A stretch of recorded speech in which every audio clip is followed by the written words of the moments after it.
That morning, my youngest son, a cruise ship captain, called me. "Dad, is my sister-in-law home? I just saw her board my ship. I checked her passport myself. It's definitely her." I froze. Upstairs, I heard the shower running, then footsteps. My daughter-in-law appeared at the top of the stairs, hair wet, smiling down at me. My heart stopped. If my daughter-in-law was standing right here, then who did my son just see on that ship?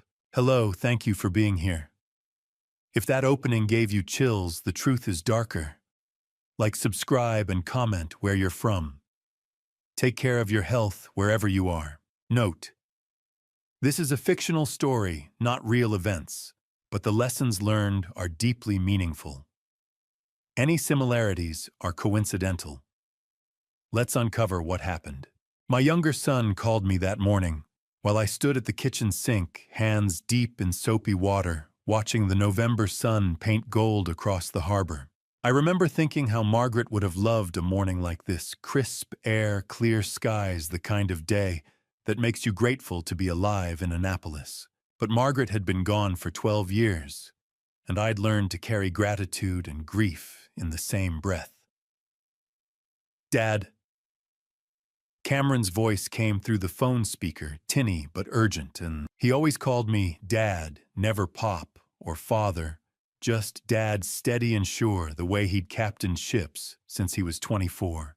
I wiped my hands on the dish towel, the blue one with little sailboats that Noah had picked out last Christmas. My grandson had good taste for a 7-year-old. "Cameron, aren't you supposed to be halfway to Nassau by now?" "We're docked in Miami for crew rotation," he said. There was something in his voice, a hesitation I didn't recognize. Cameron didn't hesitate. He made decisions in storms that would have paralyzed most men. "Dad, I need to ask you something, and I need you to stay calm." I set down the coffee mug I'd been washing, Michael's favorite, the one that said, "World's okayest son, a Father's Day gag gift from 3 years back." My oldest boy had a sense of humor, dry as Chesapeake Bay sand.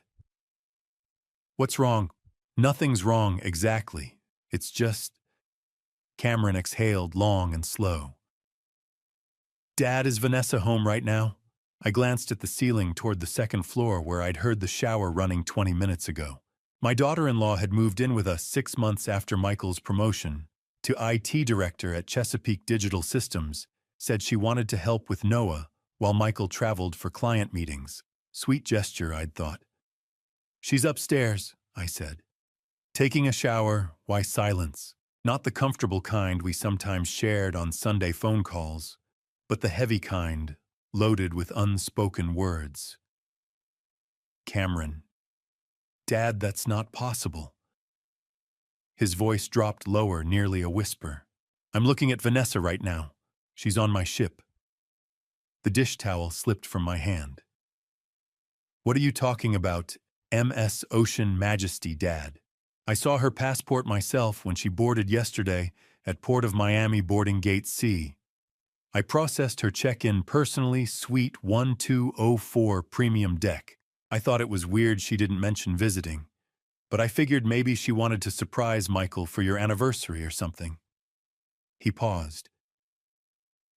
20 minutes ago, I saw her on the promenade deck, level 7. She was wearing a white sundress, talking to some man I didn't recognize. I called out to her, but she didn't hear me, too much wind. But Dad, I'm certain that was Vanessa. My heart did something strange, a skip, then a double beat that reminded me I was 68 and hadn't seen a cardiologist in 2 years. "Cameron, that's impossible. I heard her this morning. She made breakfast for Noah before school drove him to Annapolis Elementary. I watched her car pull out of the driveway. Then who did I see? Upstairs, the water shut off.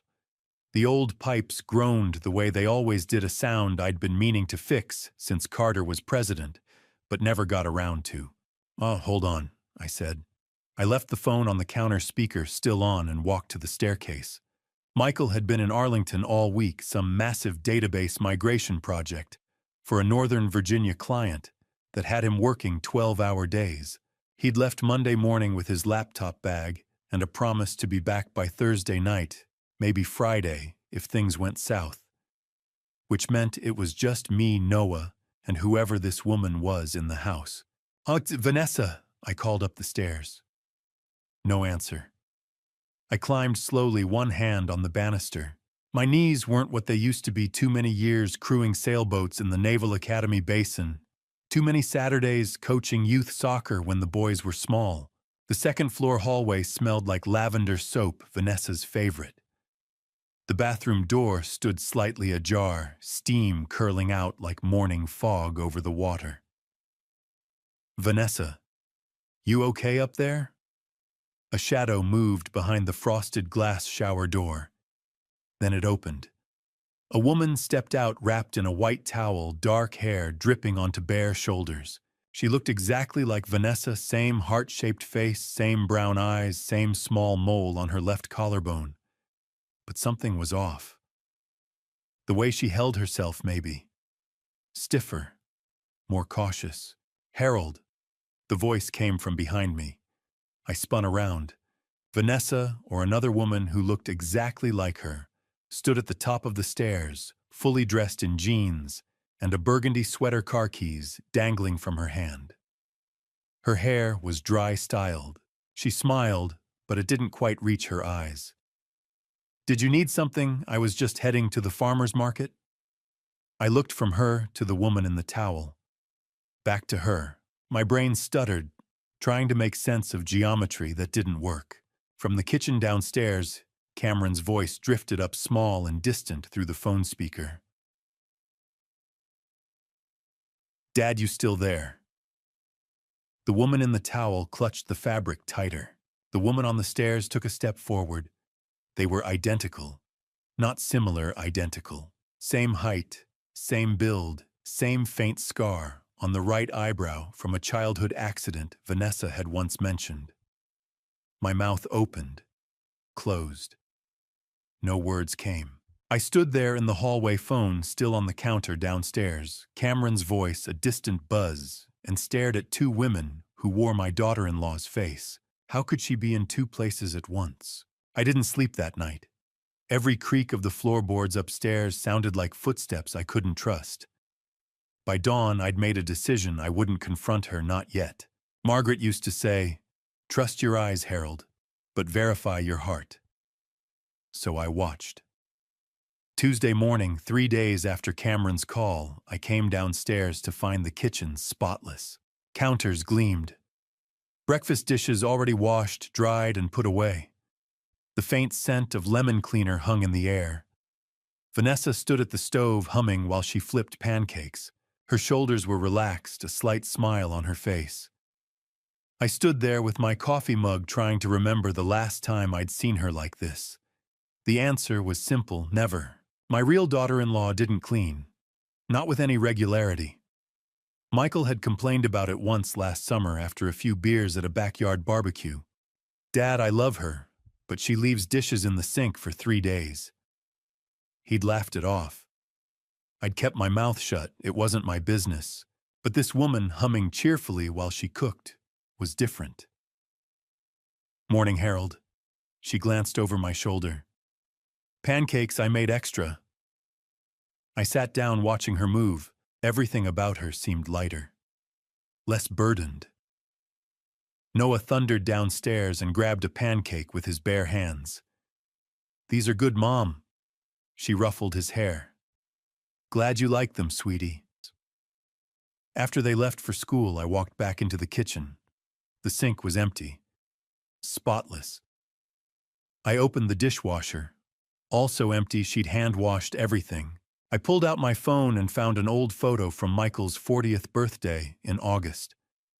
In the background, through the kitchen doorway, our sink was stacked high with dishes, crusted pans, glasses with dried juice at the bottom. Vanessa had been living here 2 months by then.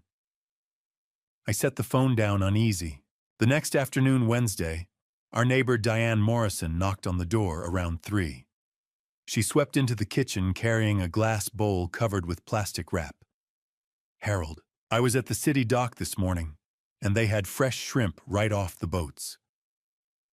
Made you my shrimp salad, you know, the one with the old bay and celery that Margaret always liked. My chest tightened at the mention of my wife, but I managed to smile. Diane, you didn't have to. Nonsense. She set the bowl on the counter. Where's Vanessa? I'll say hello. Right here. The voice came from the hallway. Vanessa appeared in jeans and a loose sweater hair pulled back. She smiled at Diane, that pleasant smile I was starting to recognize. Diane, how sweet of you. Chaque just being neighborly. Diane pulled off the plastic wrap. Fresh Chesapeake Bay shrimp. Don't let it sit too long, tastes best today. The smell hit me immediately, that briny sweetness mixed with mayonnaise and seasoning. It looks delicious, Vanessa said. We'll try some. Diane grabbed a sleeve of crackers from my pantry and set them out. Harold, get some plates. I moved on autopilot, pulling down 3 small plates while Diane scooped generous portions of the pink, chunky salad. She handed one to Vanessa, one to me, then took her own and settled into a chair at the kitchen table. Go on, Diane urged. Tell me what you think. Vanessa picked up a cracker, scooped up some of the shrimp salad, and brought it to her mouth. My hand froze on my own plate. She chewed, swallowed, smiled. Oh, Diane, this is wonderful. Is that dill I taste? Just a pinch. Diane beamed. And a little lemon juice, my mother's recipe. Vanessa took another cracker, another bite, then another. I couldn't move, couldn't breathe. Last 4th of July. Joseph Novak's bakery parking lot. Kids running around with sparklers, American flags everywhere. Someone had brought a platter of crab cakes, fresh blue crab from the bay. Vanessa had taken one bite, just one. Within 3 minutes, her face had started to swell. Her throat had closed up so fast that Michael had to jam the EpiPen into her thigh right there while I called 911. We'd spent hours at Anne Arundel Medical Center while they monitored her breathing, pumped her full of medication. The doctor had been clear, severe shellfish allergy. Any exposure to shrimp, crab, or lobster could trigger anaphylaxis. She needs to avoid it completely. But now, this woman sat at my kitchen table eating shrimp salad with Diane Morrison, chatting about recipes like it was the most natural thing in the world. No swelling, no hives, no frantic reaching for medication. Nothing. Harold, Diane's voice broke through. You haven't touched yours. Is something wrong?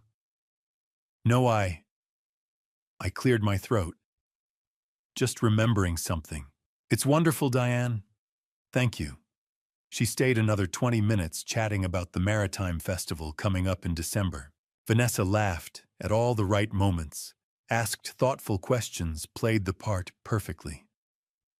When Diane finally left, I stood at the kitchen counter staring at the bowl of shrimp salad. My hands were shaking. That evening, Noah came down for dinner in his Orioles jersey. He looked at Vanessa and tilted his head. Grandpa. Yeah, buddy. How come Mom is so happy now? Vanessa's hand slipped. A fork clattered onto the table. What do you mean, champ? Noah scrunched up his face. She's been singing a lot, and she smells different, like Grandpa's soap instead of the purple flowers. Lavender, I said quietly. Your mom used to wear lavender perfume. Vanessa laughed too quickly. I ran out, sweetheart. I'll pick up more this weekend. Noah nodded, satisfied. Michael finally came home around 9 that night. I heard his car pull into the driveway, the engine cutting off the heavy sigh of a man who'd spent 10 hours staring at computer screens. He walked into the kitchen, tie-loosened sleeves, rolled-up eyes, red-rimmed. Hey, Dad. Long day. The longest. He grabbed a beer from the fridge and twisted off the cap. Found 3 more bugs in the deployment. I'll be back up in Arlington tomorrow. Probably won't be home until Friday, maybe later. He leaned over and kissed the top of Vanessa's head. She'd been sitting at the table, flipping through a magazine. Don't wait up for me tomorrow night, okay? Okay, she said softly. He drained half the beer, mumbled something about needing a shower, and trudged upstairs. He was too exhausted to notice anything was different, too buried in code and client deadlines to see what was happening in his own house. That night, I sat in my study with the door locked, pulled out the leather notebook Margaret had given me 30 years ago. I clicked open my pen. Day 1, Tuesday, November 7th, kitchen spotless. Humming while cooking. VR never cleans. Michael complained she leaves dishes for days. This woman washed everything immediately. Too cheerful. Wrong. Day 2. Wednesday, November 8th, Diane Morrison brought shrimp salad, homemade fresh bay shrimp. Vanessa ate it in front of us, crackers, multiple servings. No reaction. VR is severely allergic, 4th of July, EpiPen ER. Nearly lost her. This woman ate shrimp like nothing. Day 3, Thursday, November 9th. Noah noticed, Mom is so happy now. Also smell change, lavender gone, generic soap instead. She startled when he mentioned it. Michael came home 9 p.m. exhausted, leaving for Arlington again tomorrow. Oblivious, I pressed down hard, ink bleeding through. Day 3. She's not my daughter-in-law. But who is she? Thursday morning, I tested her. Vanessa. I called from the kitchen table where I sat with my coffee and the Capital Gazette spread out in front of me. She was at the counter slicing strawberries for Noah's lunchbox. Do you remember where we had Noah's 5th birthday party? She paused, knife hovering over the cutting board. Here at the house, wasn't it? No. I kept my voice light. We had it at Quiet Waters Park. Michael rented the pavilion by the playground. It rained halfway through and all the kids had to run under the shelter. You made that chocolate cake shaped like a baseball glove. She laughed, but it sounded uncertain. Oh, right. I must have been thinking of a different year. There was no different year. Noah had only had 5 birthdays since Vanessa joined this family, and I remembered every single one. I folded the newspaper. I'm heading out for a bit. Need anything from town? No, I'm good. Thanks, Harold. I grabbed my jacket and left before she could ask where I was going. Main Street Bakery sat 3 blocks from the house, a narrow brick storefront with a hand-painted sign and the smell of yeast and sugar drifting out every time the door opened. Joseph Novak had run it for 20 years, a solid, no-nonsense guy with flour permanently dusted on his forearms. The bell chimed when I walked in. Joseph looked up from behind the counter and broke into a smile. Harold, let me guess, 2 croissants and a cinnamon raisin bagel. You know me too well. I leaned against the counter while he pulled out a paper bag. Hey, Joseph, can I ask you something? Sure thing. He started loading the bag. Have you noticed anything different about Vanessa lately? His hands slowed. He glanced toward the back of the shop, where his assistant was pulling a tray of muffins from the oven, then lowered his voice. You know I have, actually. He sealed the bag and pushed it across the counter. She used to come in every Saturday morning like clockwork. Always ordered 2 cinnamon rolls, said they were Michael's favorite. She'd chat about Noah's soccer games, ask about my daughter at community college. Real friendly. And now, started maybe 6 months ago. She still comes in, but it's different. Doesn't make eye contact. Orders whatever's closest to the register. Last week, she walked right past me without saying hello, like she didn't recognize me. He shrugged. I figured maybe she and Michael were having problems. What about her husband? I asked. Has Michael noticed any of this? Joseph shrugged, wiping down the counter. Michael Harold, I see that boy maybe once a week if I'm lucky. He's always traveling Arlington, Baltimore, somewhere up north for that tech company. Works himself half to death. He shook his head. Poor guy's probably too tired to notice much when he is home. You know how it is with these IT jobs. I did. And Joseph was right. 6 months. The same timeline Cameron had mentioned when she'd started seeming distant, distracted. Thanks, Joseph. I paid for the bag and left. The Annapolis Farmers Market sprawled across the parking lot behind the Pip Moyer Recreation Center every Saturday, but on weekdays, a handful of permanent vendors set up smaller stands. I found Joyce Lawson at her usual spot near the entrance, arranging heirloom tomatoes in neat pyramids. Morning, Joyce. Harold. She straightened up, wiping her hands on her apron. Haven't seen you in a while. How's that grandson of yours?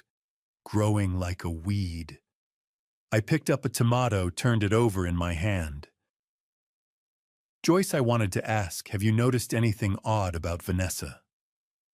Her smile faded. Funny you should mention that. Why? She came by last week. I called out to her, "Good morning, Vanessa." And she just stared at me. Blank face, like she had no idea who I was. Finally, she smiled and said, "Oh, hi, real quiet," and grabbed the first bag of snap peas she saw without even checking if they were fresh. Joyce shook her head. Vanessa always used to spend 10 minutes picking through the tomatoes, asking about the heirlooms. She knew her produce. But last week, different person. How long has she been acting like this? 6 months, maybe little things at first. Forgetting our conversations from the week before. Then she stopped coming as often. When she does show up, she's in and out in 5 minutes. I bought a bag of apples I didn't need and walked home slowly, mind churning. Diane Morrison was sitting on my front porch. When I got back, a Tupperware container balanced on her lap. Harold, I brought you some of that apple crisp I promised. She stood up, smoothing her cardigan. Is Vanessa home? I wanted to say hello. She's inside. I unlocked the door and let her in. Diane, can I ask you something? Of course. You mentioned yesterday that Vanessa seems different. Can you elaborate? Diane set the container on the counter and turned to face me, her expression thoughtful. She's kinder now, actually. More attentive, but... She hesitated. Last week I mentioned Margaret's favorite flowers, those purple irises she used to plant every spring along the fence. Vanessa looked at me like I was speaking another language. Had to remind her what they were called. Diane's brow furrowed. Margaret talked about those flowers all the time, Harold. Vanessa should have remembered. Does Michael see much of her these days? I asked carefully. Diane pursed her lips. Not really. He's gone so often, 3-4 days a week. When he is home, he's exhausted. I saw him last Saturday morning getting into his car with his laptop. Even works on weekends now. She sighed. That promotion's been hard on him. I nodded slowly. It had been. My chest tightened. Thanks, Diane. After she left, I climbed the stairs to the second floor, walked past Noah's room, superhero posters on the walls, Lego sets scattered across the floor, and stopped at the door to my bedroom. Margaret's jewelry box sat on my dresser, where it had been for 12 years. Dark cherry wood brass hinges a tiny key I kept in the drawer beneath it. I'd opened it maybe twice since she passed, once to let Vanessa borrow a bracelet for a wedding, once to show Noah a picture of his grandmother wearing her pearls. I unlocked it now, lifted the lid. The top tray was empty except for a pair of cheap earrings Margaret had bought at a craft fair decades ago. I lifted the tray out.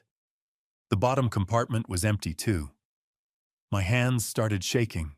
Margaret's engagement ring, 1.5 carat diamond, set in white gold, the ring I'd saved for 6 months to buy, when I was 23 gone. The Akoya pearl necklace I'd given her for our 25th anniversary, 18 inches of perfectly matched pearls that had cost me a month's salary gone. The Omega Seamaster watch that had belonged to my grandfather, solid gold, engraved with his initials on the back gone. I sank onto the edge of the bed, the empty box in my hands. The ring alone was worth 15,000.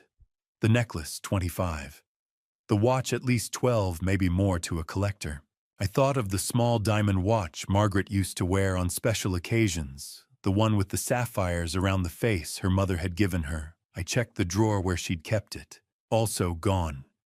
$65,000. Maybe more. All of it gone.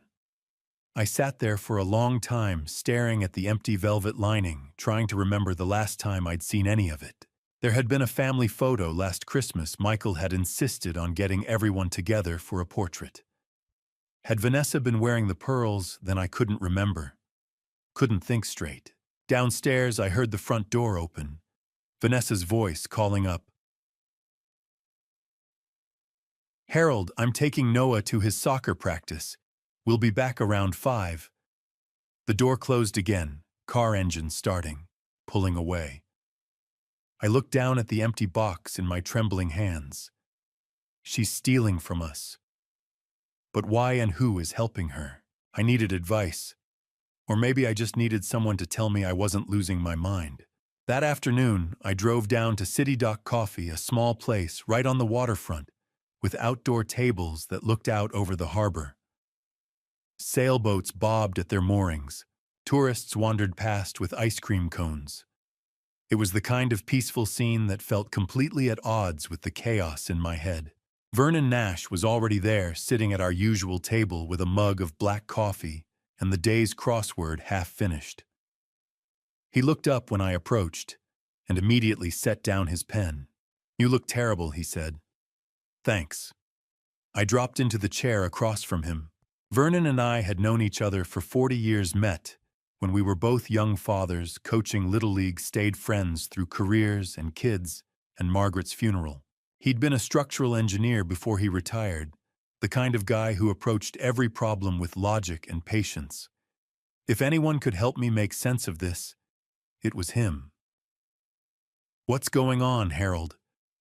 I took a breath and started talking. Told him about Cameron's call from the cruise ship Vanessa in 2 places at once. Told him about the kitchen cleaning, the humming, the way she ate Diane's shrimp salad without a single allergic reaction. Told him about Joseph and Joyce and how they'd both noticed the changes 6 months ago. Told him about the jewelry box, empty, $65,000 worth of Margaret's things just gone. Vernon listened without interrupting his engineer's mind, taking it all in processing. When I finished, he was quiet for a long moment. Then he leaned forward. "You think someone's impersonating her?" "I know it sounds crazy. It doesn't sound crazy." He took a sip of his coffee. "It sounds like you've been paying attention. The question is, what are you going to do about it?" "I don't know. That's why I'm here." "And your son doesn't see any of this?" Vernon asked. "Michael's barely home." I ran a hand over my face. "He got promoted to CTO 6 months ago, same time this all started. He's in Arlington 3-4 days a week, Northern Virginia clients' database projects. When he is home, he comes in at 9 or 10 at night, eats dinner standing up, and falls asleep in front of his laptop. So whoever this is, this twin, she only shows up when Michael's gone." "Exactly." The pieces were starting to fit together. "She's been careful, planned it that way." Vernon tapped his fingers on the table, thinking. "You need proof, Harold. Not just suspicions, something concrete." "Like what?" "Follow her." He said it simply, like it was the most obvious thing in the world. "Next time she leaves the house, see where she goes, who she meets. If someone's helping her pull this off, and they'd have to be right, then she'll lead you to them eventually." I thought about that. Thought about sitting in my car, trailing behind her like some private investigator in a bad movie. Trust your gut, Vernon added. You've known something was wrong for days now. If Margaret were here, she'd tell you the same thing. He was right. Margaret had always trusted her instincts, had taught me to trust mine. Okay, I said. I'll do it. Vernon reached across the table and gripped my shoulder. Call me if you need backup. The next afternoon, Friday, I put the plan into action. Michael had left for work early, some crisis with a client database. Noah was at school until 3. Around 1 o'clock, I heard Vanessa's car keys jingle in the hallway. I was in my study door cracked open just enough to see. She called up the stairs. Harold, I'm running some errands, back in a couple hours, and then the front door closed. I grabbed my own keys and jacket, moving quickly but quietly. By the time I got to my car, a 10-year-old Honda Accord that blended into traffic better than Michael's flashy Audi, she was already pulling away from the curb. I followed. She drove east through downtown Annapolis, past the State House with its white dome gleaming in the afternoon sun, past the Naval Academy gates, where midshipmen in their uniforms walked in tight formations. Traffic was light. I stayed 3 cars back the way I'd seen it done in movies. She crossed the Spa Creek Bridge, a short span that connected central Annapolis to the Eastport neighborhood on the far side. I'd lived in this city my whole life and knew the area well enough. Eastport was older, more working class. Narrow streets lined with modest houses, some kept up nicely, others showing their age. 3 miles from our house on Prince George Street, she turned onto Clay Street and slowed down. I hung back, pulling over near the corner and killing the engine. Watched as she parked in front of a small house halfway down the block. Number 89. It was a single-story wooden structure, painted a faded blue-gray, that might have looked charming once, but now just looked tired. The front porch sagged slightly. Faded curtains hung in the windows. A pot of chrysanthemums sat by the door, brown and wilted like no one had watered them in weeks. Not the kind of place you'd expect to find someone stealing $65,000 in jewelry. Vanessa got out of her car, glanced up and down the street. I ducked lower in my seat and walked up to the front door. She didn't knock, just opened it and went inside like she lived there. I sat in my car, engine off, heart pounding. What the hell was this place? I checked my watch. Waited. 5 minutes. 10. 15. At the 20-minute mark, I couldn't stand it anymore. I got out of the car and walked slowly down the sidewalk, trying to look casual. Just an old man out for a stroll. When I reached number 89, I paused, pretending to tie my shoe, and glanced toward the window. The curtain shifted slightly, and I saw them. 2 women, standing side by side in what looked like a small living room. They were identical. Same height, same build, same dark hair pulled back in a ponytail, same posture. One wore jeans and a gray sweater, the outfit Vanessa had left the house in. The other wore a loose cardigan over a simple dress. They were talking, gesturing. I couldn't hear what they were saying, but their faces were animated, familiar, and completely, impossibly the same. I stared frozen on the sidewalk, my mind refusing to process what I was seeing. Twins. Dear God, they're twins. When I got home that evening, my hands were still shaking. I went straight to my study, closed the door, and sat in the dark for 20 minutes, trying to process what I'd seen. Twins. Vanessa had a twin sister, and they'd been switching places. For how long? 6 months longer. I turned on the desk lamp and pulled open the filing cabinet where Michael kept copies of household paperwork, bank statements, insurance documents, utility bills. He'd left them here for safekeeping after Vanessa moved in, said she had a habit of misplacing things. I spread the last 6 months of bank statements across my desk. At first, everything looked normal. Mortgage payment, electric bill, Michael's car insurance. But then I started noticing patterns. Cash withdrawals, large ones. $1,500 here. $2,000 there. Always from Vanessa's account, the joint one she shared with Michael. Over the past 6 months, nearly $4,000 a month had been draining out in irregular chunks. I made notes, added up the totals. $27,000 gone. Then I found the letter. It had been misfiled, stuck between 2 old credit card statements. The envelope was addressed to Michael at our Prince George Street address, but it had been opened probably by Vanessa and shoved into the stack of papers. I pulled out the letter and read it twice, my pulse climbing with each word. Dear Mr. Mitchell, congratulations. Your personal loan application for $150,000 has been approved. Please review the attached repayment schedule and sign the enclosed documents. $150,000. Michael hadn't mentioned taking out a loan, and with the promotion to CTO, his salary was solid. There was no reason he'd need to borrow that kind of money, unless he hadn't taken it out at all. I dug through Michael's old tax returns. He'd signed them here at the kitchen table last April, and I'd witnessed his signature. I laid the loan documents next to the tax return and compared. The signatures didn't match. Michael's real signature had a distinctive loop in the M, a sharp angle on the final stroke. The signature on the loan paperwork was close, but the M was rounder, the angle softer. Someone had practiced it, gotten it mostly right, but not quite perfect. Forged. I sat back in my chair, the letter trembling in my hands.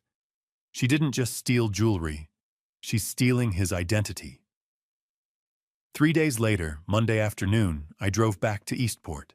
I'd spent the weekend wrestling with what to do. Confront Vanessa directly. Call the police. Tell Michael.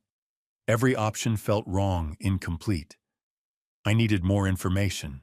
Needed to understand what I was dealing with before I blew up my son's life. So I went back to 89 Clay Street. The house looked the same, faded blue-gray paint, sagging porch, those dead chrysanthemums still sitting by the door. I parked across the street, took a breath, and walked up to the front door. Knocked. Footsteps inside. The door opened a crack, and a woman's face appeared. The same face I'd been looking at for the past 10 months, but different somehow. Softer. More uncertain. She was wearing an old gray cardigan frayed at the cuffs. No makeup. Hair pulled back in a simple ponytail.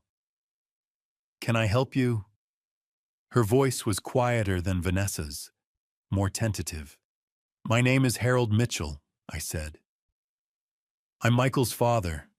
I know about you and Vanessa. Her face went white. I don't...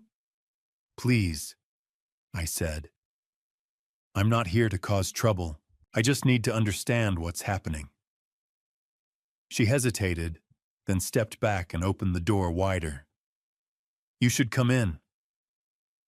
The living room was small and cluttered but clean. A worn couch, a coffee table stacked with library books, a shelf full of medical textbooks. Everything looked second-hand, well used. She sat on the edge of the couch, hands twisted in her lap. How did you find me? I followed her, I said simply. Saw you both through the window. You're twins. She nodded, tears already forming in her eyes. Yes. What's your name? Olivia? Olivia Caldwell. And Vanessa is your sister. My twin sister. Her voice cracked. I'm so sorry. I didn't know she was lying to you, to anyone. She told me she just needed some time away, some freedom. She said her husband worked all the time and she felt trapped. When do you replace her? I asked. How often? Olivia wiped her eyes with the back of her hand. Only when her husband is traveling. Vanessa calls me the night before, tells me Michael will be gone for 2 or 3 days, and she needs me to stay at the house. Her voice was barely above a whisper. I usually arrive early in the morning after Michael leaves for the airport. I stay with you and Noah make meals, help with homework. Then the night before Michael comes home, Vanessa texts me and I leave. She's always back before he walks through the door. So Michael's never seen you? Never. Vanessa was very careful about that. She made sure our schedules never overlapped. Olivia looked down at her hands. I didn't think it was wrong. I thought I was just giving her a break, some time to herself. She was with another man, I said quietly. Olivia's face crumpled. I didn't know. How much is she paying you? Olivia looked down at her hands. $1,200 each time. Each time you pretend to be her. Yes. A door opened somewhere in the back of the house, and another woman appeared, younger, maybe late 20s, carrying a mug of tea. She froze when she saw me. Olivia, what's going on? Who is this? Laura, this is... Olivia's voice broke. This is Harold Mitchell, Michael's father. Laura set down the mug carefully, her expression shifting from confusion to understanding. You're the father-in-law? I am. Laura looked at Olivia, then back at me. She sat down next to Olivia and took her hand. I'm Laura Griffin, she said. Olivia's roommate. And before you judge her too harshly, you should know she's not doing this because she wants to. She's doing it because she has to. Laura. Olivia started, but Laura shook her head. He deserves to know. Laura turned to me. Olivia's foster parents are seriously ill. Her father has severe complications from years working in a factory. His lungs are failing. Her mother has chronic conditions that require constant care. The medical bills are $5,800 a month. Olivia dropped out of college 10 years ago to take care of them. She works part-time as a bookkeeper, but it's not enough. She's drowning. I looked at Olivia. She was crying now, tears streaming down her face. I thought Vanessa just needed a break, she whispered. A few hours away from family obligations. She said she'd pay me well, and I was desperate. My parents are all I have. I can't let them suffer. And Michael, Laura asked me, does he know? No. I shook my head. He's been traveling constantly for work. Vanessa made sure he was never home when Olivia was there. Laura's expression darkened. Then she planned this. All of it. Yes, I said. She did. Does Vanessa know about the loan? I asked quietly. The $150,000 she took out in my son's name. Olivia's head snapped up. In what? No, I don't. She never mentioned. She looked genuinely shocked. Either she was a hell of an actress, or she really didn't know the extent of what Vanessa was doing. Where is Vanessa when you're at my house? I asked. Olivia wiped her eyes. With a man. She didn't tell me much about him, but I know his name. What is it? She looked at me, her expression miserable. Preston Whitmore. 3 days after meeting Olivia, I drove back to Clay Street. I couldn't move forward without understanding how two sisters, identical in every way, had ended up living such different lives. This time, a different woman answered the door. Older, with silver hair pulled back in a neat bun and kind eyes that had seen decades of hard work. She wore a faded floral dress and held a dish towel in her hands. My name is Harold Mitchell, I said. I spoke with Olivia a few days ago. Are you Ruth? Her expression softened. Olivia mentioned you might come back. Please come in. The house smelled like chamomile tea and old wood. Ruth led me to the small living room. In daylight, the space looked even more modest, threadbare couch, a bookshelf sagging under medical textbooks, framed photos everywhere. Most showed a dark-haired little girl growing up. Olivia, Ruth gestured for me to sit. You want to know about the twins? Yes. She took a breath. her gaze drifting to a photo of two infant girls in matching pink blankets, held by a young couple who looked barely out of their teens. But 33 years ago, those babies were 2 years old when their parents lost their lives in a car accident, hit by a drunk driver on Route 50. The mother was a waitress, the father a day laborer. They didn't have much, but they loved those girls. What happened after social services got involved? I was working as a nurse at Anne Arundel Medical Center then. My husband Howard and I wanted to take both girls, but we couldn't afford it. We were barely scraping by. Her hands twisted the dish towel. A family named Caldwell stepped forward, Thomas and Patricia. He owned an accounting firm, she was a teacher. Middle-class, stable. They wanted to adopt one of the twins. They chose Vanessa. Yes. Social services thought it was best. One girl would have a comfortable life with the Caldwells. The other, Olivia, would stay with us. They said it was better than putting both girls in the system. Ruth's eyes glistened. I loved that little girl from the first moment. We made it official when she was 5. In every way that mattered, she was ours. And Vanessa. The Caldwells were good to her. Music lessons, private school, college. But they moved to Delaware when she was 10 and we lost touch. Ruth shook her head. The girls found each other 6 months ago. Vanessa reached out through social media. They met for coffee, and Vanessa cried when she saw her sister for the first time in 30 years. Olivia told me she dropped out of college. Ruth nodded, sadness washing over her face. She was 19, studying bookkeeping at community college. Had a scholarship. But Howard got sick lung problems from 30 years in that factory. And I started having heart issues. The medical bills piled up. Olivia came home one weekend and never went back. She said we needed her more than she needed a degree. Her voice broke. She's been taking care of us ever since. From the back of the house, I heard a wet, rattling cough. Ruth stood. That's Howard. Excuse me. I followed her to a small bedroom where Howard Bradshaw lay in a hospital bed, an oxygen concentrator humming beside him. He looked thin, almost skeletal, his skin the color of old paper. Howard's eyes turned toward me. Who's that? This is Harold Mitchell, Ruth said gently. Olivia's friend. Olivia is the best thing that ever happened to us. She thought, another cough, wet and painful. Don't let anything happen to her.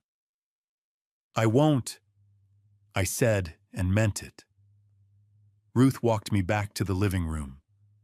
The doctors say he has maybe 6 months. That's why when Vanessa offered to pay Olivia for those substitutions, Olivia said yes.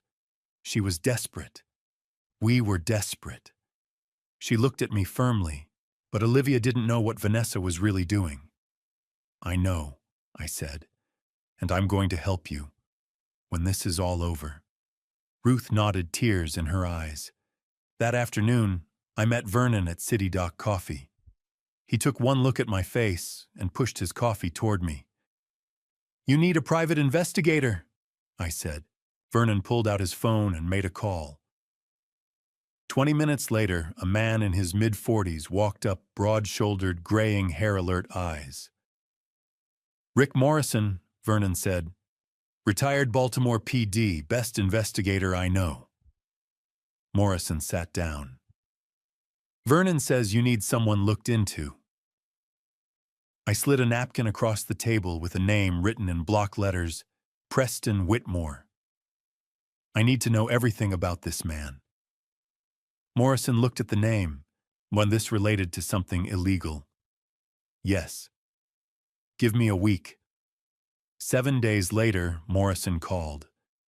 I met him at his office above a hardware store in Eastport. He opened a thick folder and pulled out a driver's license photo, handsome man, late 40s, dark hair, graying at the temples. Preston Whitmore doesn't exist, Morrison said. Real name Derek Allen Hayes, age 51. From Richmond, Virginia. Professional con artist specializing in romance fraud. My stomach dropped. He's been active for at least 8 years. Targets married women, convinces them to steal from their families, then disappears with the money. Morrison tapped a sheet covered in names. 8 confirmed victims across Virginia, Delaware, and Pennsylvania.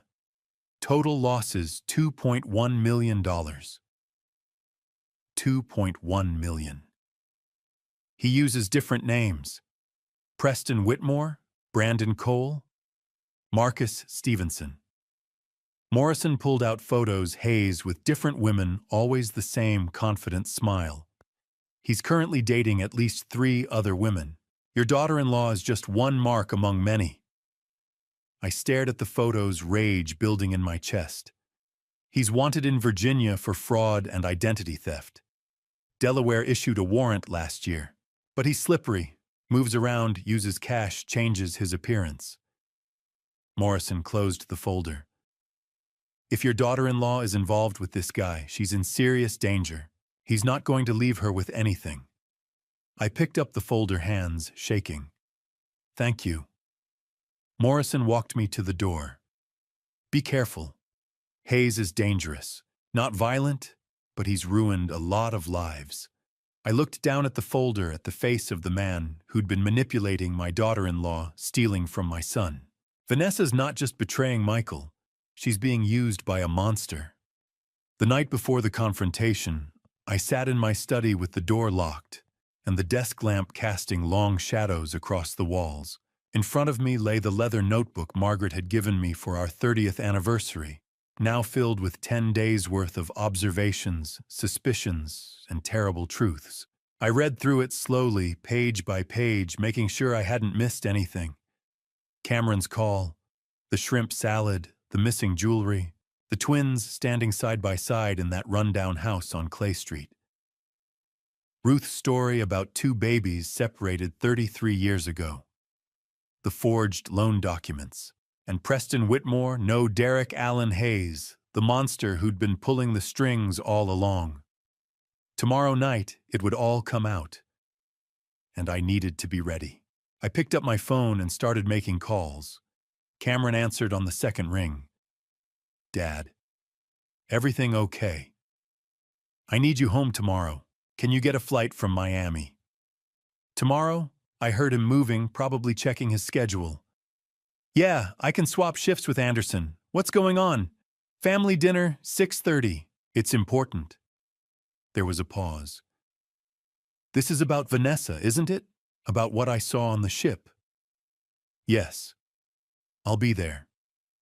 Next, I called Vernon. He picked up immediately, like he'd been expecting me. It's time, he asked. Tomorrow night, 6:30. Can you come? Wouldn't miss it. You want me to bring Rick Morrison? Please, and tell him to bring everything he found on Derek Hayes. Will do. Harold. Yeah. You're doing the right thing. I hoped he was correct. The hardest call was to Olivia. She answered on the 4th ring, her voice tentative. Mr. Mitchell. Olivia, I need you to come to my house tomorrow evening. 6:30. I don't understand. Why? Because Vanessa needs to face what she's done. And you need to be there. You're part of this story whether you wanted to be or not. I softened my voice. I'm not angry with you, Olivia, but the truth has to come out, and it has to come out in front of everyone. She was quiet for a long moment. Will Michael be there? Yes. He's going to hate me. He's going to understand. I'll make sure of it. I paused. Olivia, you were manipulated just like the rest of us. Tomorrow night, we end this. Okay, she whispered. I'll be there. Finally, I called Michael. He was still at work. Of course he was. I could hear keyboards clicking in the background, the low hum of office conversation. Hey, Dad. What's up? I need you home tomorrow night, 6:30, family dinner. Dad, I've got this presentation on Monday. Michael, I used the tone I'd used when he was 16 and testing boundaries. This is important, more important than any presentation. You need to be here. No excuses. He was silent for a beat. Is something wrong? Is it Noah? Noah's fine. Everyone's fine. But we need to talk. All of us. Together. Okay. He sounded uncertain now. 6:30. I'll be there. Thank you, son. After I hung up, I sat back in my chair and rubbed my eyes. One more thing to arrange. I walked next door and knocked on Diane Morrison's door. She answered with a smile that faded when she saw my expression. Harold. What's wrong? Diane, I need a favor. A big one. Anything. Can Noah stay with you tomorrow night, maybe overnight? She studied my face. What's happening? Something that a 7-year-old boy doesn't need to see or hear. Please, Diane. I need to know he's safe and away from the house. She reached out and squeezed my hand. Of course. Bring him over around 6. We'll make popcorn and watch that superhero movie he's been talking about. Thank you. Back in my study, I spread everything out on the desk like a prosecutor preparing for trial. The notebook with its daily entries. 6 months of bank statements showing the cash withdrawals. The letter about the forged loan. The empty jewelry box, I'd kept it as evidence.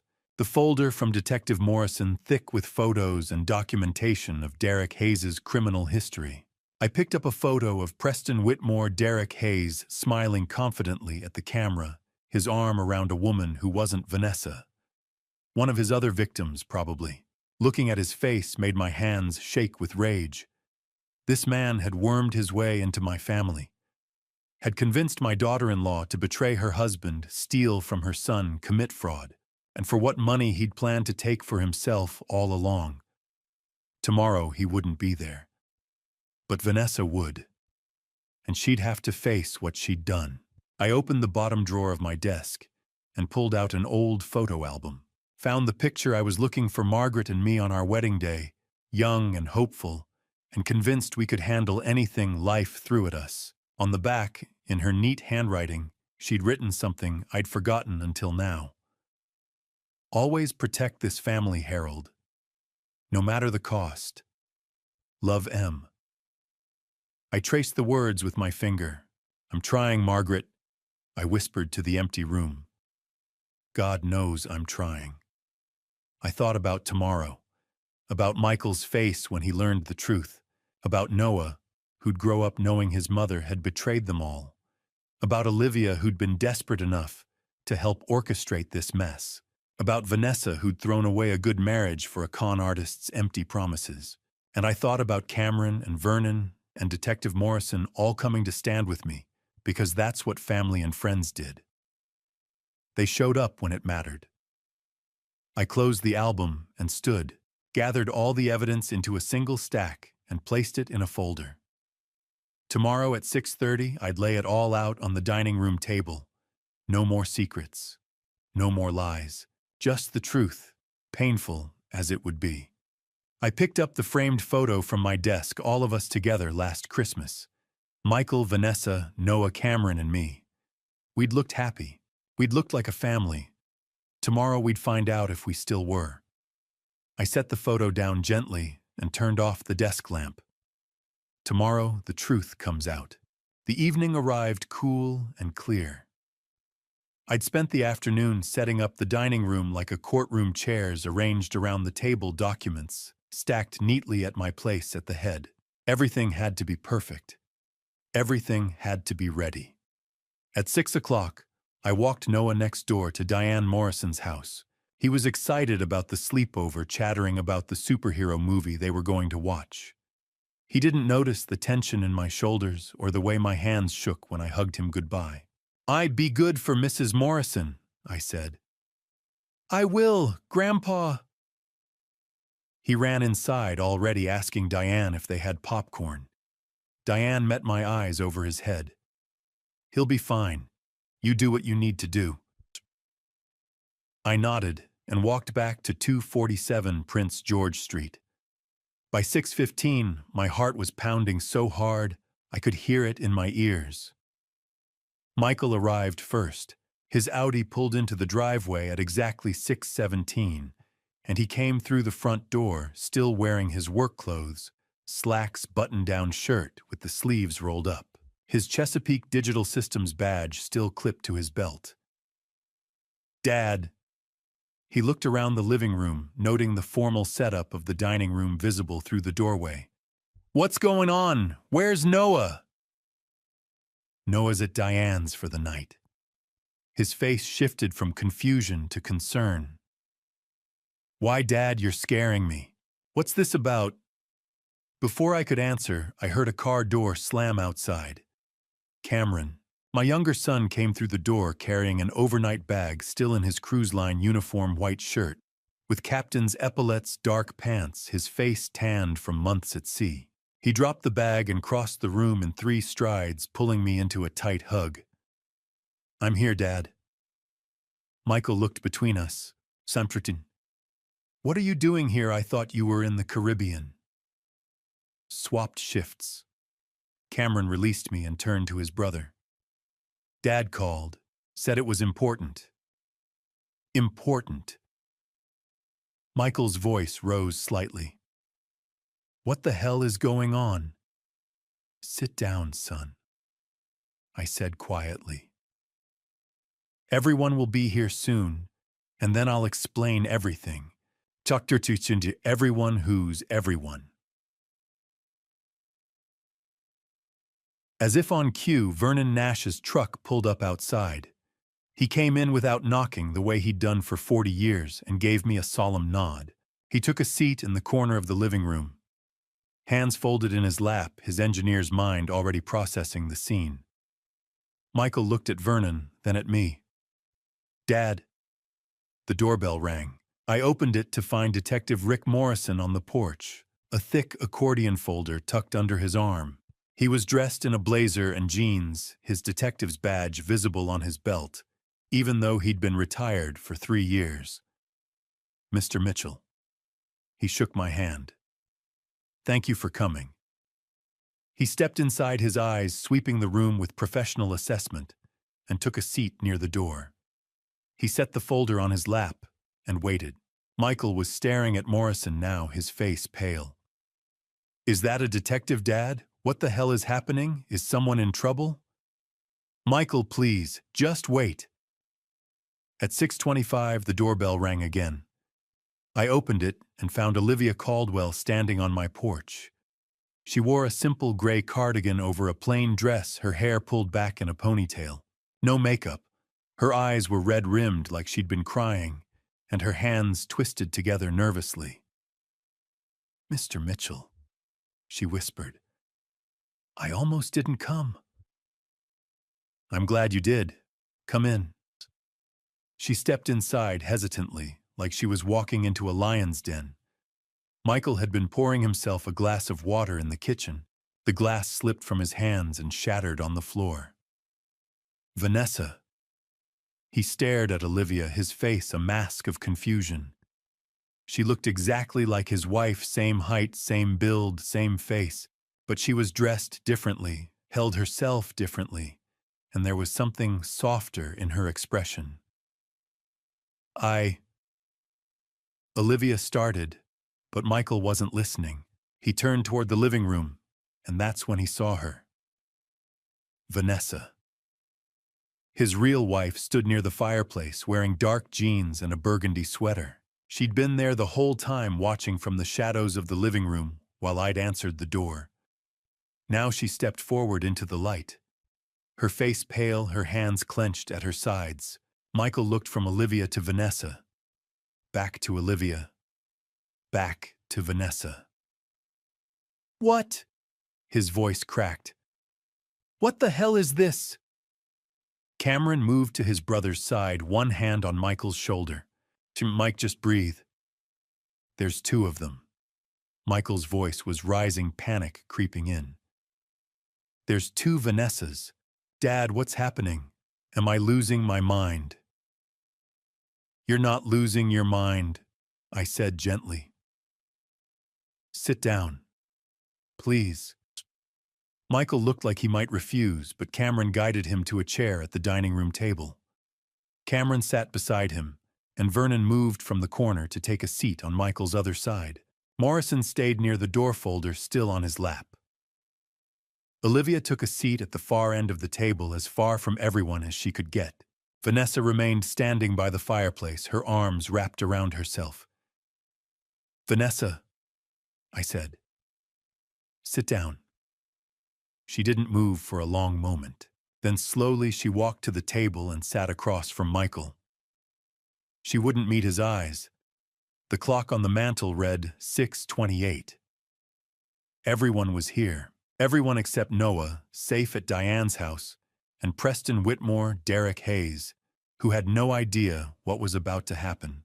I looked around the table, at Michael still staring at the two identical women in disbelief, at Cameron, jaw set ready to support his brother through whatever came next, at Vernon, calm and steady as always, at Detective Morrison, professional and prepared, at Olivia, terrified and small in her chair, at Vanessa, whose face had gone from pale to gray.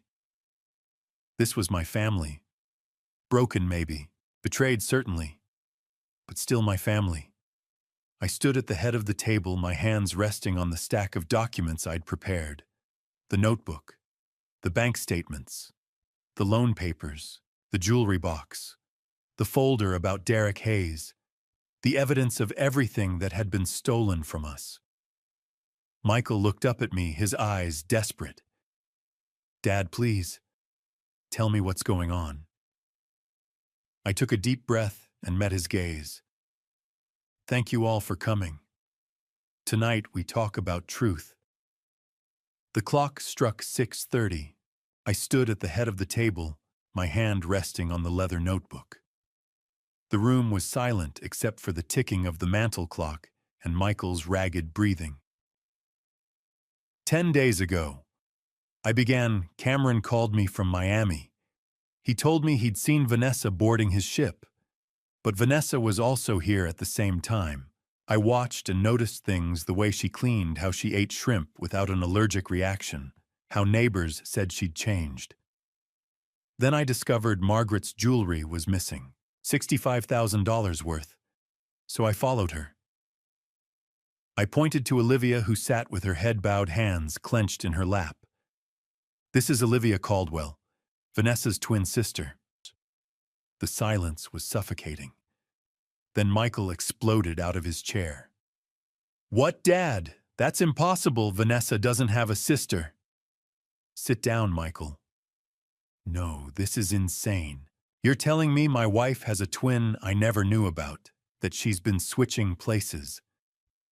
Cameron stood and put his hand on Michael's shoulder. Mike, look at them.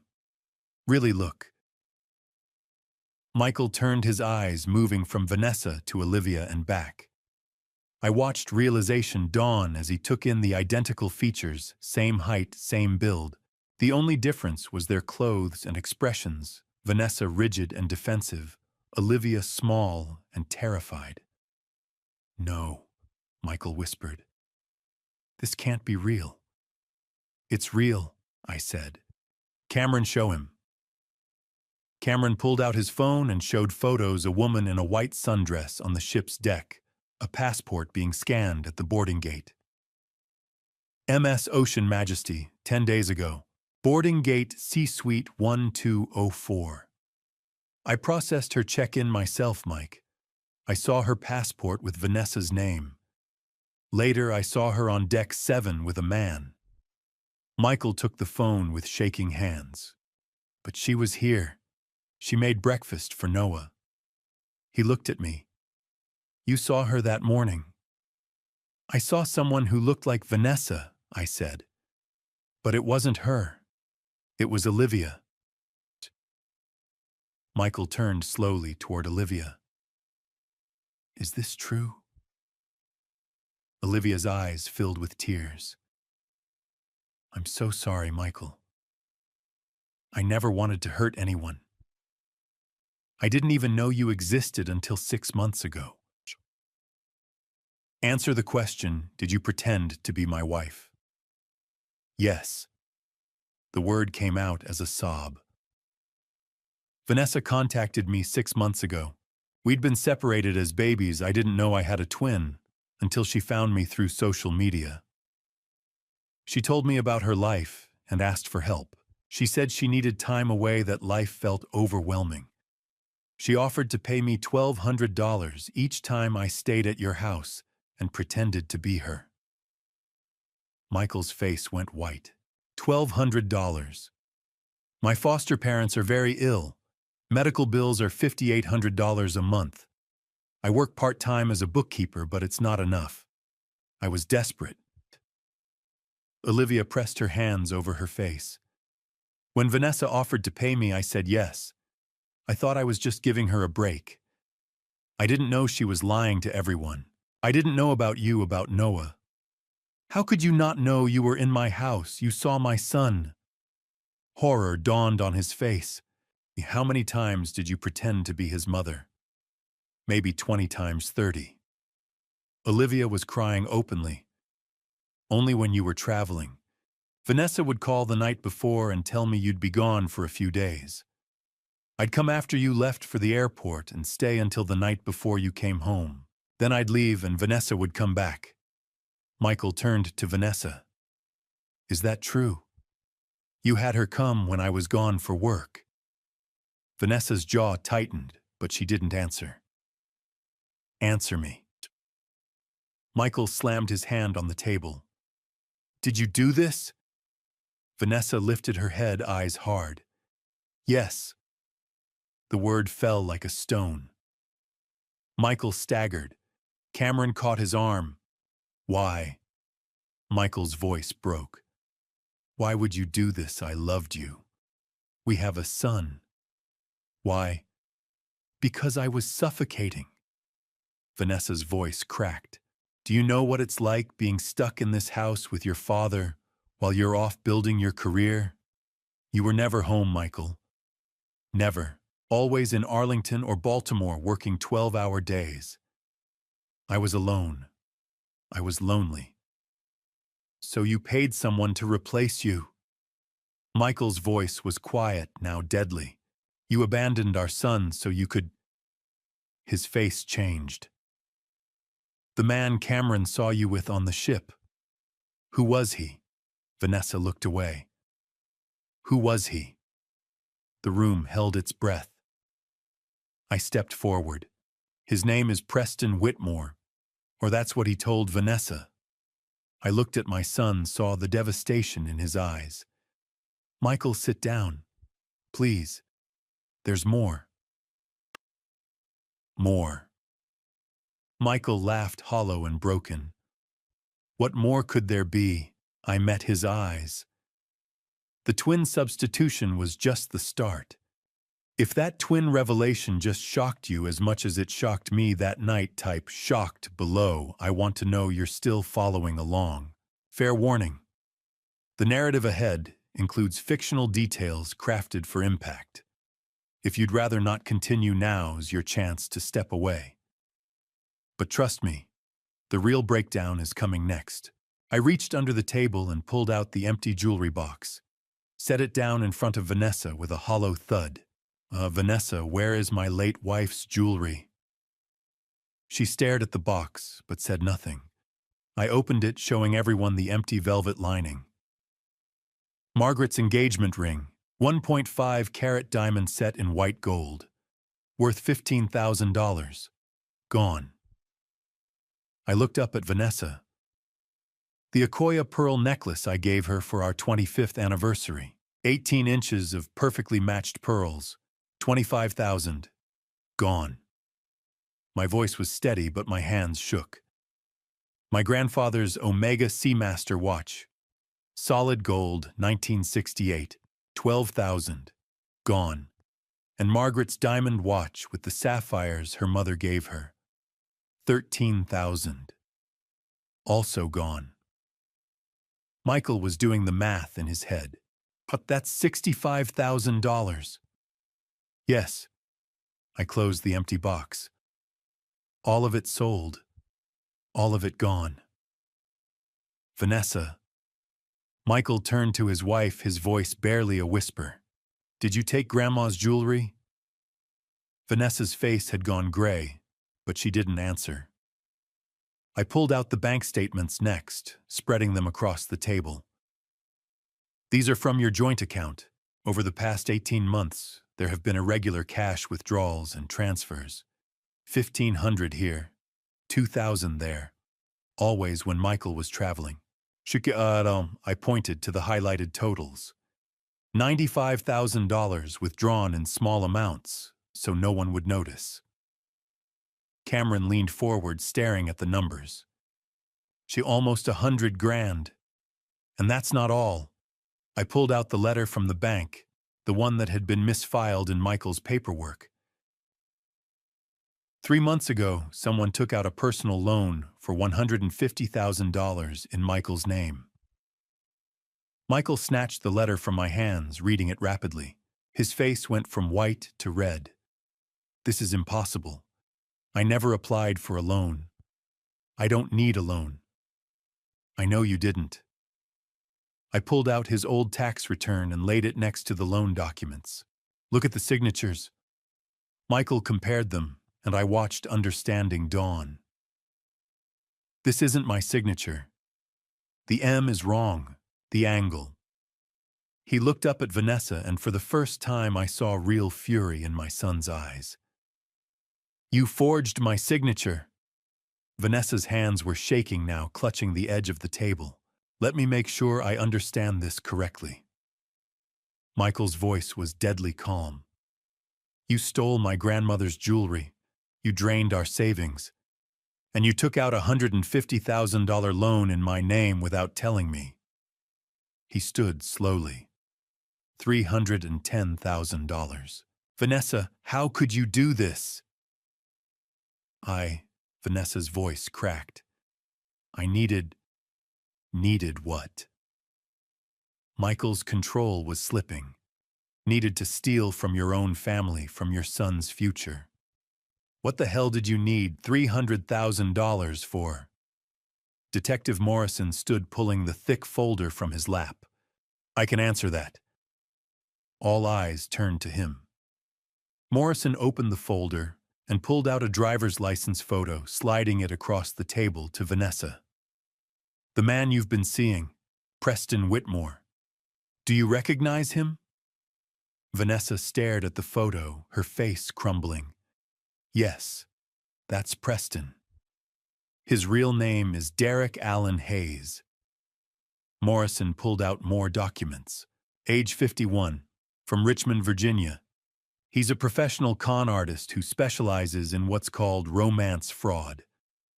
He targets married women, builds relationships with them, convinces them to steal money from their families, and then disappears with everything they've taken. The room went silent. Over the past 8 years, he's defrauded at least 8 women that we know of. Total losses across all victims approximately $2.1 million. Morrison pulled out a sheet with mugshots and case files. He's wanted in Virginia for fraud and identity theft. Delaware issued a warrant last year. Pennsylvania is building a case. He uses multiple aliases, Preston Whitmore, Brandon Cole, Marcus Stevenson, and he's very, very good at what he does. Vanessa was shaking her head. No, you're wrong. Preston isn't, he wouldn't. Vernon Nash stood and pulled out his phone. He'd been silent this whole time, but now he swiped through photos and held the screen out to Vanessa. These were taken last month by the investigator we hired. The photos showed Preston Derek with 3 different women, at a restaurant with a blonde, walking hand in hand with a redhead, kissing a brunette outside a hotel. He's dating multiple women simultaneously, Vernon said quietly. You're not his only target, Vanessa. You're not even his only current target. He's running the same scam on at least 3 other women right now. Vanessa stared at the photos, her face crumbling. The money you stole, Morrison continued.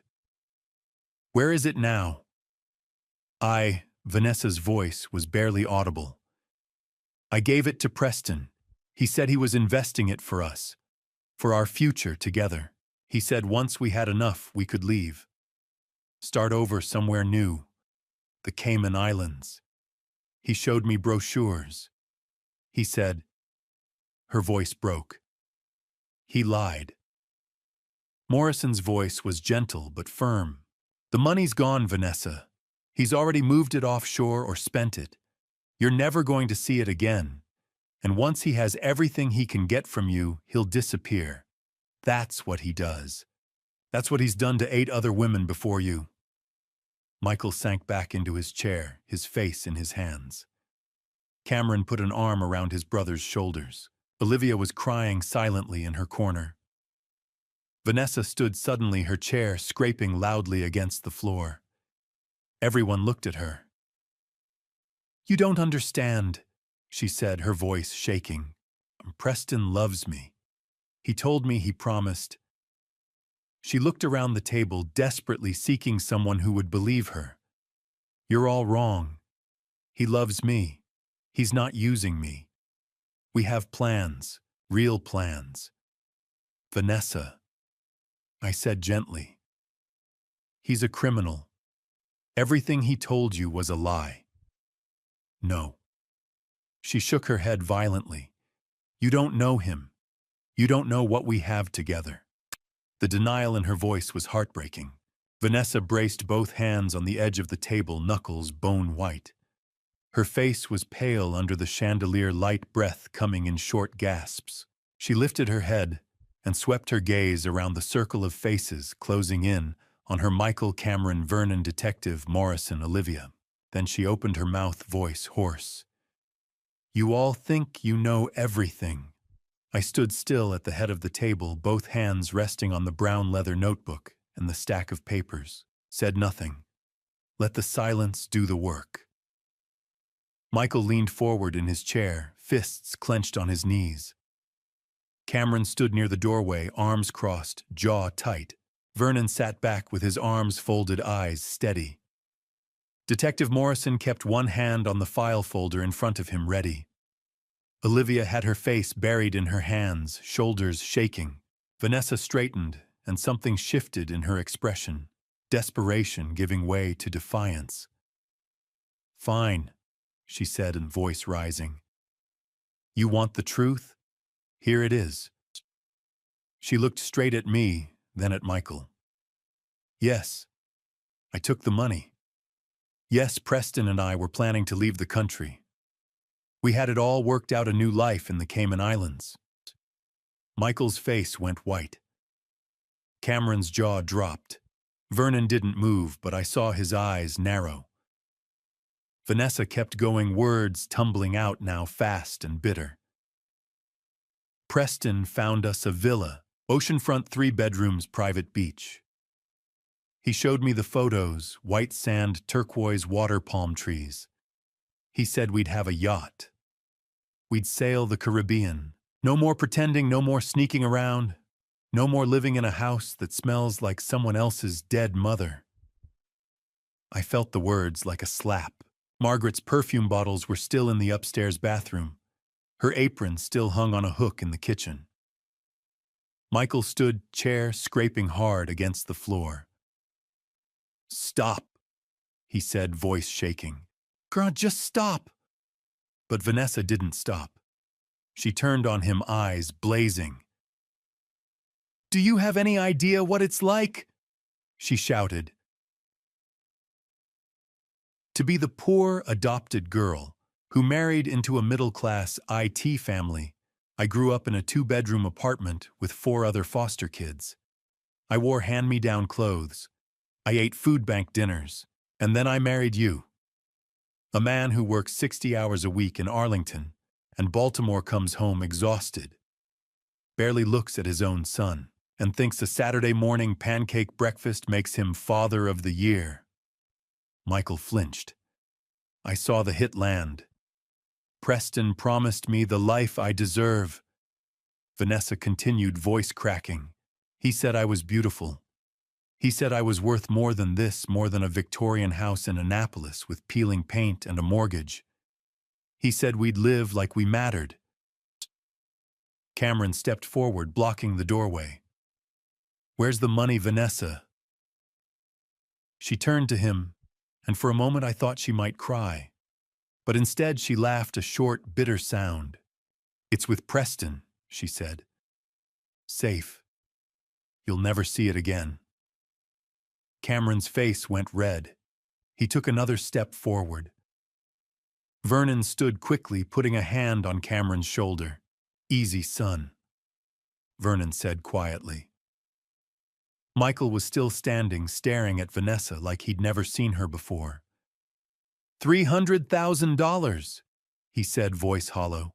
You stole $300,000 from my family, from my father, from my son's inheritance. Vanessa's defiance wavered. She looked down at the table. I didn't, she started. You sold my mother's engagement ring, Michael said, voice rising. The ring my father gave her 47 years ago. You forged my signature on a loan. You drained our savings. You lied to me, to Noah, to everyone. I had no choice, Vanessa shouted back. You think I wanted this? You think I wanted to sneak around, pay my sister to cover for me, steal jewelry? I was trapped. Michael. Trapped in a marriage that felt like a prison sentence.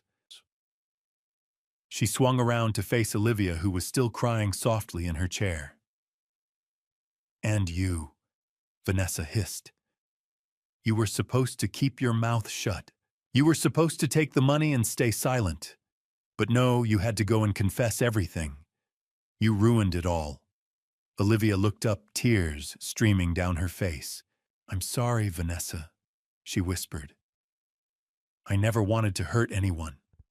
I thought I was helping you. I thought you just needed a few hours away. I didn't know you were stealing. I didn't know about Preston, or the money, or... Of course you didn't know, Vanessa snapped. Because you're a naive fool who thinks everyone's as honest as you are. I stepped forward. Oh, that's enough, I said, voice low. Vanessa whirled on me. Enough? You think this is enough, Harold? You dragged me here, humiliated me in front of everyone, exposed every mistake I've ever made, and now you want me to sit quietly and take it. You made your choices, I said. Now you live with them. For a long moment, nobody moved. The clock on the mantel ticked. Outside, a car drove past on Prince George Street, headlights sweeping across the curtains. Then Vanessa grabbed her purse from the back of her chair. Fine, she said. I'm done. She turned and headed for the door. Cameron didn't move to stop her this time. Michael stood frozen, face gray. Vanessa paused at the threshold, one hand on the doorframe. She looked back over her shoulder. You'll regret this, she said quietly. All of you. Then she was gone. I heard the front door slam. Heard her heels on the porch steps. Heard the car door open, the engine start, a silver Toyota Camry, the one we'd bought her 3 years ago. The headlights flared in the window, swept across the living room wall. Then the taillights disappeared down Roe Boulevard, heading west toward Route 50, toward Baltimore. The house was silent. Michael stood in the middle of the room, staring at the empty doorway. His shoulders sagged. He took one step, then another, then his knees buckled, and he sank into the nearest chair, burying his face in his hands. I walked over and put my hand on his shoulder. It's over, son, I said quietly. Finally over. The phone rang at 11 o'clock at night. I'd been half asleep since Saturday's confrontation. The house was too quiet, Michael upstairs with Noah Cameron back on his ship, Vanessa gone. I grabbed the phone. Unknown number.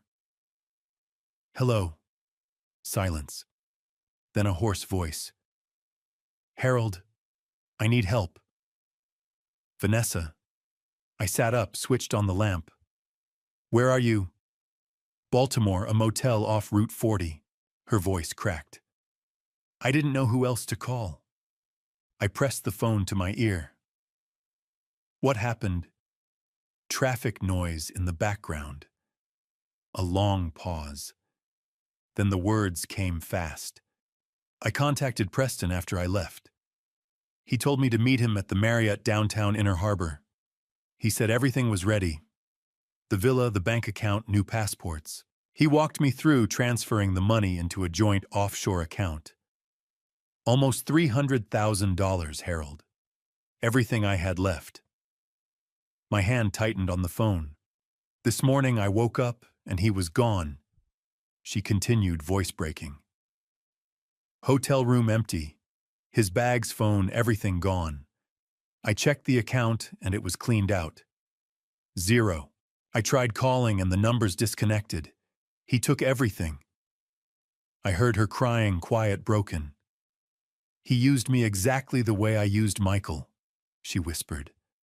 And now I have nothing. No money, no Preston, no plan. I'm in a $20 motel with $40 and nowhere to go. I walked to the window, looked out at the dark street. Come back, Vanessa. I can't. Michael hates me. You all... We'll call the FBI, I interrupted. Preston Derek Hayes, he's wanted. If you cooperate, help them catch him, they'll reduce your charges. But you have to do this right. Long silence. Okay, she said quietly. Good. Call me when you're close. I hung up. Across the hall, Michael stood in his doorway, arms crossed. She's coming back. 2 days, I said, and we're calling the FBI. Thursday afternoon, Vanessa pulled up in front of the house. She looked terrible, dark circles, wrinkled clothes, hair, and a messy ponytail. I met her at the door, nodded toward the living room. My agent's already here. FBI Special Agent Sarah Brooks sat on the couch, late 30s, short brown hair, sharp eyes, dark blazer. She stood, extended her hand. Ms. Caldwell, Agent Brooks, Economic Crimes Unit. Thank you for coming. Vanessa sat. I took the armchair. Michael had taken Noah to Diane's again. Brooks opened her portfolio. Let me be direct. You're facing federal charges, fraud, theft, forgery, years in prison, hundreds of thousands in restitution. But if you cooperate fully, testify, provide records, help us catch Derek Hayes, we can work with the prosecutor. Reduced sentence, probation, maybe house arrest. You need to give us everything. Vanessa pulled a manila envelope from her purse. Wire transfer confirmations, hotel receipts, message screenshots, the account number he gave me. Everything. Brooks took it, flipped through, nodded. Good start. She laid 3 photos on the table, surveillance shots of Preston with different women. Derek Allen Hayes, 50 years old, 8 known victims, 2.1 million in losses. Warrants in Virginia, Delaware, Pennsylvania, classic romance scammer targets. Women at charity events, builds trust, promises a future, drains accounts, disappears. He's done this 8 times that we know of. Vanessa stared at the photos, pale. 8 times. Could be more. He changes names, appearance, stories. Same pattern every time. Brooks pulled out another photo, time-stamped 2 days ago. BWI Airport. Preston walking through security, carry-on bag, sunglasses. We've been tracking him. He made a mistake, used a credit card linked to an old alias. Bought a plane ticket. Vanessa leaned forward. Where? Brooks looked at her steadily. He booked a flight out of BWI tomorrow morning, 6:30. Destination Grand Cayman. The room went silent. Vanessa stared at the photo, jaw clenched, eyes wet. That was supposed to be our flight, she whispered. He said he loved me. Brooks closed the file, stood. He lied, just like he lied to 7 women before you. She tucked the file under her arm. But here's the good news, Miss Caldwell. She looked at Vanessa, then at me. We'll be waiting for him. 4 days after our meeting with the FBI, Michael and I sat in Agent Sarah Brooks's office at the Baltimore field office. Brooks opened a manila folder, pulled out a printout. Vanessa's cooperation has been invaluable, she said. Full documentation, wire transfers, hotel receipts, phone records. She gave us Preston's patterns, the aliases he uses, how he moves money. She slid the printout across the desk. Airline confirmation. Passenger name Preston J. Whitmore. Derek Allen Hayes booked a one-way ticket out of BWI, Brooks said. Tomorrow morning, 6:30, Grand Cayman. We're moving on him at the airport before he clears security. She looked at us. I'm inviting you both to be there as witnesses. You don't have to come, but I thought you might want to see this through. Michael looked at me. I nodded. We'll be there. The alarm went off at 4:30 the next morning. I'd barely slept, kept thinking about Margaret's empty jewelry box, the forged loan papers, Vanessa's voice. He took everything. Michael picked me up at 5. We drove in silence down Route 2 to I-97, then south toward BWI. The highway was nearly empty. The sky was still dark stars, fading. We met Agent Brooks at Terminal A departures at 5:30. She wore a navy windbreaker with FBI in yellow letters. 4 other agents stood nearby in plain clothes, earpieces, hands near their belts. He'll check in at Counter 12, Brooks said quietly. 6:15, American Airlines. We'll take him before security, clean and quick. She gestured to a seating area near the entrance. You two wait there. Don't approach, don't interfere. Just watch. Michael and I sat. The airport slowly woke up travelers with suitcases, families heading to counters, announcements overhead. I checked my watch.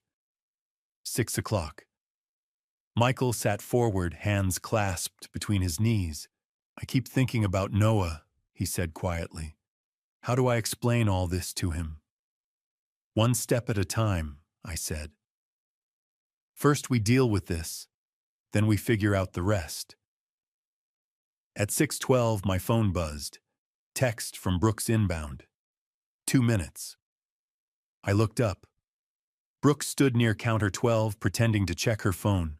The other agents were scattered, 1 by baggage drop, 2 by escalators, 1 near the entrance. Then I saw him. Preston Whitmore walked through the automatic doors at 6:15 exactly. Gray suit, expensive tailored. Louis Vuitton carry-on over his shoulder. Sunglasses, confident stride. 50 years old, but looked younger. He walked straight to Counter 12, set his bag on the scale, handed over his ID and ticket. Michael went rigid beside me. That's him, he whispered. Agent Brooks stepped forward. Excuse me, sir. Preston turned, smiling. Then he saw the FBI windbreaker, and his face changed just for a second, before the smile returned, forced. Can I help you? Brooks held up her badge. Derek Allen Hayes, FBI, you're under arrest. Preston's smile vanished. He stepped back. I think you have the wrong wire fraud, money laundering, identity theft, Brooks said flatly. Now don't move! Preston bolted. He dropped the bag and ran toward the emergency exit. But 2 agents were already moving.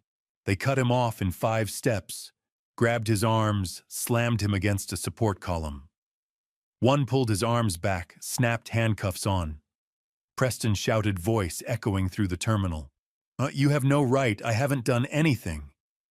Brooks walked over calmly, held up her phone bank records, wire transfers, Vanessa's signed statement. Derek Allen Hayes, she said again. Also known as Preston Whitmore, Ryan Caldwell, Marcus Bennett. 8 known victims over 5 years, $2.1 million in fraud. Outstanding warrants in Virginia, Delaware, and Pennsylvania. You're done. Preston stopped shouting, stared at her, breathing hard. The other agents were already searching his bag.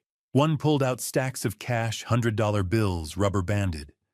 Another pulled out a laptop. A third held up a passport, fake, different name, Preston's photo. Brooks stepped back. How much? The agent counted quickly. 80,000. Brooks pulled out her phone, made a call.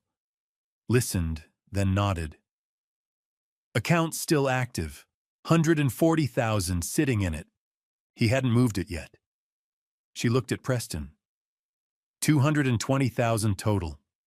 That's about 71% of what you stole from Vanessa Caldwell alone. The other 90,000 you wired offshore, that's gone. But this, she gestured to the cash and laptop. This we're keeping. Preston didn't say anything, just stared at the floor. 2 agents led him toward the exit, hands cuffed behind his back. Gray suit, wrinkled sunglasses, gone. Travelers stared as they passed. Brooks walked over to us. That's it, she said quietly. He'll be arraigned this afternoon. Federal charges, 15 to 20 years. Michael stood watching Preston disappear through the doors. It's really over, Dad, he whispered. I put my hand on his shoulder. Yes, son, it's done. But even as I said it, I knew we still had a long road ahead. Vanessa's sentencing, Olivia's family, Noah's healing. The arrest was over. The rebuilding was just beginning. 2 weeks after Preston's arrest, Michael and I sat in the Anne Arundel County Circuit Court on Church Circle. The courtroom was old wood-paneled walls, high ceilings, rows of wooden benches. Vanessa sat up front, with her public defender's shoulders hunched. Preston Derek Hayes sat 20 feet away in an orange jumpsuit, hands cuffed, 2 federal marshals behind him. He stared straight ahead, jaw tight. The judge entered, a woman in her 60s, gray hair, black robe. She opened a file. United States versus Derek Allen Hayes, also known as Preston Whitmore, Ryan Caldwell, Marcus Bennett. She looked at him over her reading glasses. Mr. Hayes, you've been found guilty on multiple counts of wire fraud, money laundering, and identity theft. 8 confirmed victims over 5 years, $2.1 million in losses. You've shown a pattern of deliberate, calculated deception, targeting vulnerable individuals. This court finds no grounds for leniency. She paused. I sentence you to 18 years in federal prison, followed by 5 years supervised release. You are ordered to pay full restitution to your victims. Preston didn't react, just kept staring forward. The judge turned to the next file.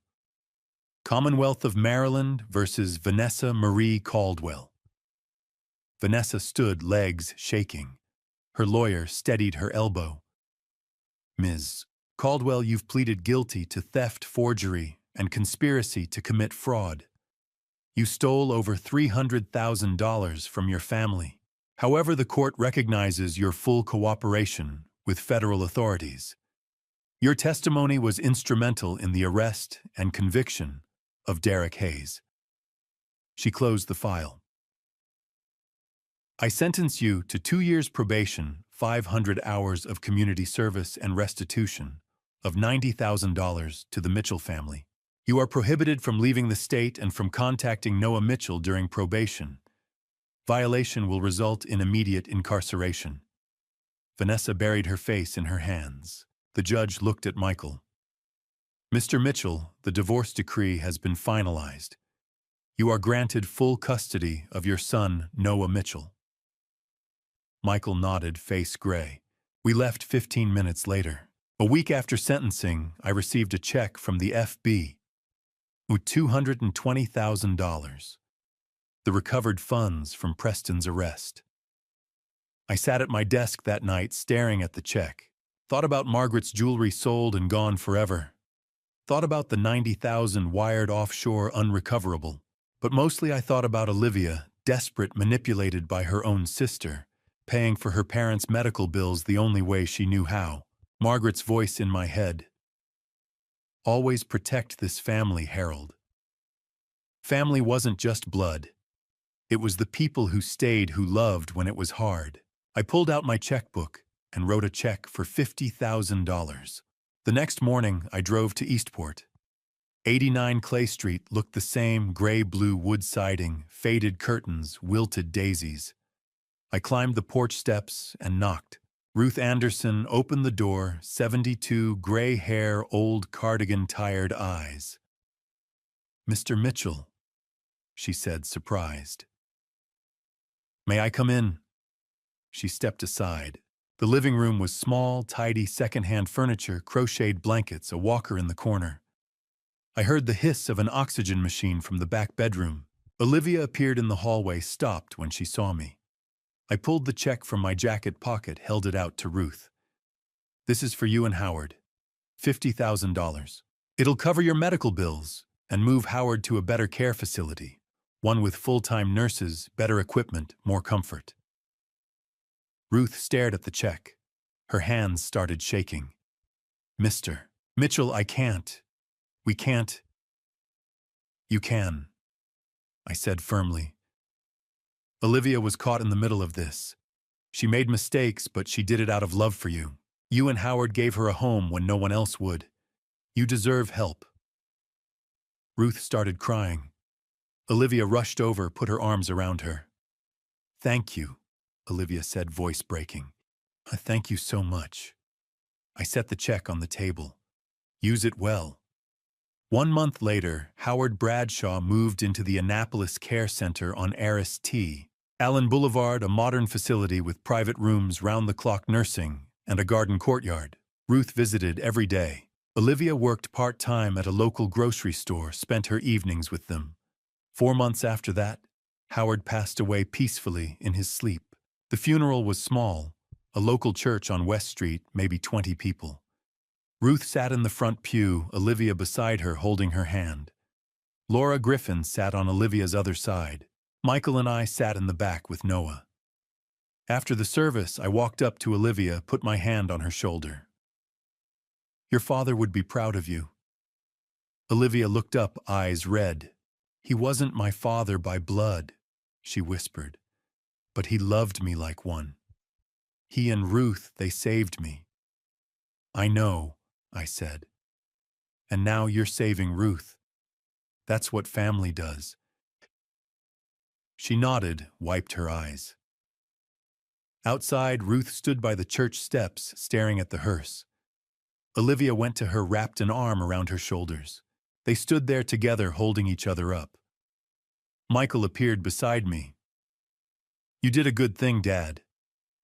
I watched Olivia and Ruth walk slowly toward a waiting car, so Margaret would have done the same. I said. We walked back to our car. Noah climbed into the back seat, asked if we could stop for ice cream. Michael said yes. I started the engine and pulled onto West Street. The legal battles were over. The sentences handed down. The money divided as best it could be. Now came the harder part. Healing. Moving forward. Helping Noah understand. But that I thought was a challenge for another day. The hardest part was explaining it to Noah. 3 weeks after the sentencing, Michael and I sat down with him in the living room. 7 years old, too young to understand fraud or theft or betrayal, but old enough to know his mother was gone and something was very wrong. I'd been dreading this conversation since the night Vanessa walked out. How do you tell a child that his mother chose money over him, that she lied, stole, ran away with another man? You don't. You protect him. You tell him the truth in pieces he can hold without breaking. Michael sat on the couch, Noah on his lap. I sat in the armchair across from them. The late afternoon sun came through the window, dust motes drifting in the light. Noah, I said gently, You know sometimes grown-ups make mistakes, right? He nodded, big brown eyes, serious. Well, your mom made some very big mistakes, I continued. She did some things that hurt our family, and because of that, she won't be living with us anymore. Noah's face crumpled. His chin started trembling. Did I do something wrong, Grandpa? He whispered. Michael pulled him closer, kissed the top of his head. No, buddy, Michael said, voice thick. You didn't do anything wrong. Not one thing. Dad and Grandpa love you so much. This is about choices your mom made, not about you. But where is she? Noah asked, tears spilling over. Why doesn't she come home? I leaned forward, elbows on my knees.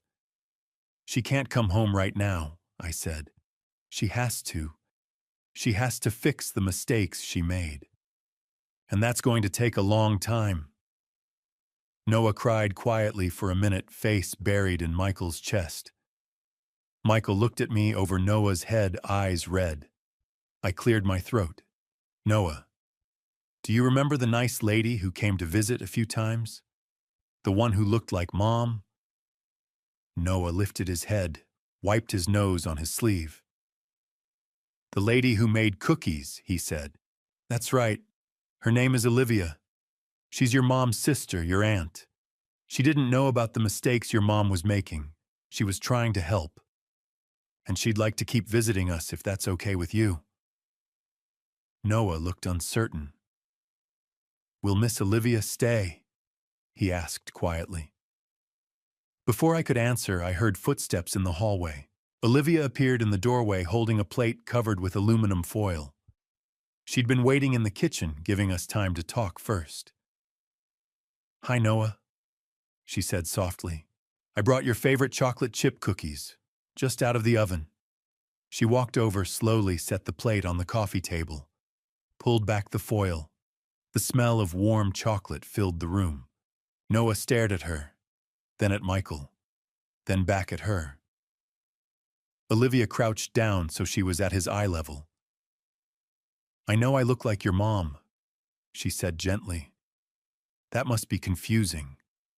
But I'm not her. I'm your Aunt Olivia. And if it's okay with you, I'd like to be your friend. Noah didn't say anything, just kept staring. Olivia smiled, sad but hopeful. How about we have some cookies and milk, she said. And maybe you can tell me about school. She sat down on the floor, cross-legged, and took a cookie from the plate. Noah watched her for a long moment. Then slowly he climbed off Michael's lap and sat on the floor across from her. Took a cookie, bit into it. I'm in second grade, he said quietly. Olivia's smile widened. Second grade, that's a big deal. What's your teacher's name? Mrs. Patterson. Is she nice? Noah nodded, and just like that, the conversation started. The first week was hard. Noah would see Olivia and startle, eyes going wide, body going rigid. A couple of times he ran to his room crying, and Michael or I would have to go sit with him, remind him that Olivia wasn't Vanessa, that she was safe, that she wasn't going anywhere. Olivia was patient, didn't push, gave him space when he needed it. Came by twice a week, Tuesday afternoons and Saturday mornings, and always brought something: cookies, a new coloring book, a picture book from the library.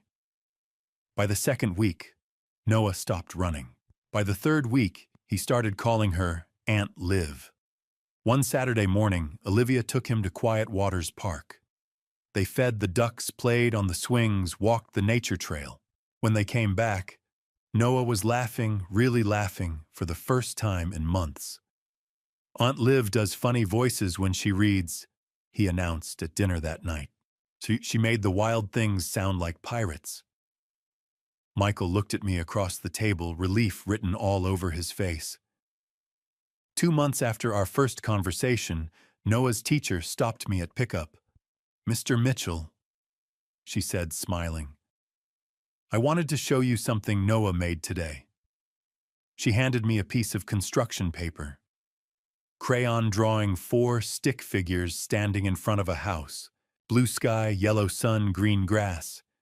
Each figure had a label in Noah's careful printing: Grandpa Harold, Dad, me, Aunt Liv. I stared at the drawing, throat tight. He talked about his Aunt Olivia all through art time, Mrs. Patterson said.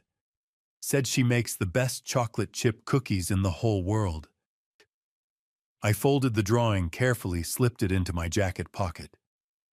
Thank you, I managed.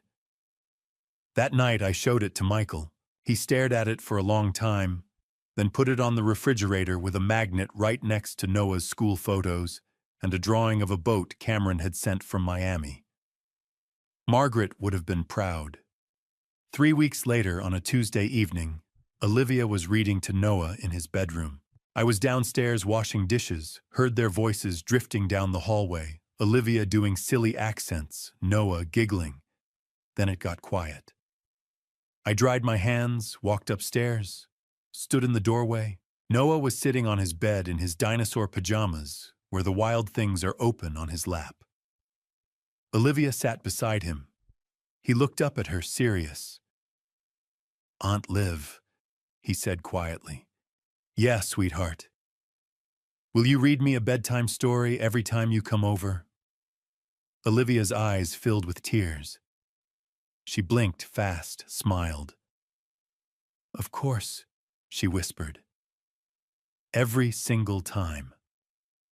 Noah wrapped his arms around her neck, hugged her tight. Olivia closed her eyes, hugged him back. I stepped away from the door, left them alone. Walked downstairs to the kitchen where Michael was making tea. He's going to be okay, I said. Michael looked up. Yeah, he said quietly. I think he is. We stood there in the kitchen, father and son, listening to Olivia's voice upstairs, reading about wild things and faraway places, and a boy who sailed home to where someone loved him best of all. And for the first time in months, the house felt like home again. 6 months after the sentencing, life began to find a new rhythm. It wasn't the same as before, couldn't be. Margaret was still gone 12 years now. Vanessa was serving probation in California, no contact allowed with Noah. Howard had passed away peacefully, but the house felt different. Lighter somehow, like we'd carried something heavy for so long that we'd forgotten what it felt like to put it down. Michael was healing. Slowly, but healing. Every Wednesday at 4 o'clock, Michael drove to an office building on West Street for therapy. He'd started going 2 weeks after the sentencing. At first he'd been reluctant, said he didn't need to talk to a stranger about his problems. But I'd pushed, and he'd gone. One evening, about 3 months in, we were sitting on the back porch after Noah had gone to bed. Michael nursed a beer, stared at the darkening sky. Dad, he said quietly, I don't know if I'll ever remarry. The idea of trusting someone again, letting someone into my life, into Noah's life, it terrifies me. He took a sip. But I'm learning. In therapy, I'm learning that what happened wasn't my fault. That trust can be rebuilt even if it takes years. I put my hand on his shoulder. Margaret always said healing isn't about forgetting. It's about learning to carry the weight differently. Michael nodded, smiled a little. Yeah, that sounds like Mom. In May, Michael got promoted to Chief Technology Officer at Chesapeake Digital Systems. He came home that evening with a bottle of champagne and a grin I hadn't seen in over a year. Noah ran to him at the door, and Michael scooped him up, spun him around. Guess what, buddy? Dad got a promotion. I opened the champagne. We toasted with Noah using apple juice. Michael told us about the new role leading the entire tech team, bigger projects, better salary, financial stability finally after months of legal fees and restitution payments. I'm proud of you, son, I said. More than the promotion, though I was proud of the time he was spending with Noah. Saturday mornings became soccer practice at the elementary school field. Michael coaching from the sidelines, Noah running drills with a dozen other 7-year-olds. Afterwards, They'd stop at Main Street Bakery for cinnamon rolls and come home smelling like sugar and grass stains. Tuesday evenings were homework time. Michael patient at the kitchen table helping Noah with spelling words and addition problems. Never raising his voice.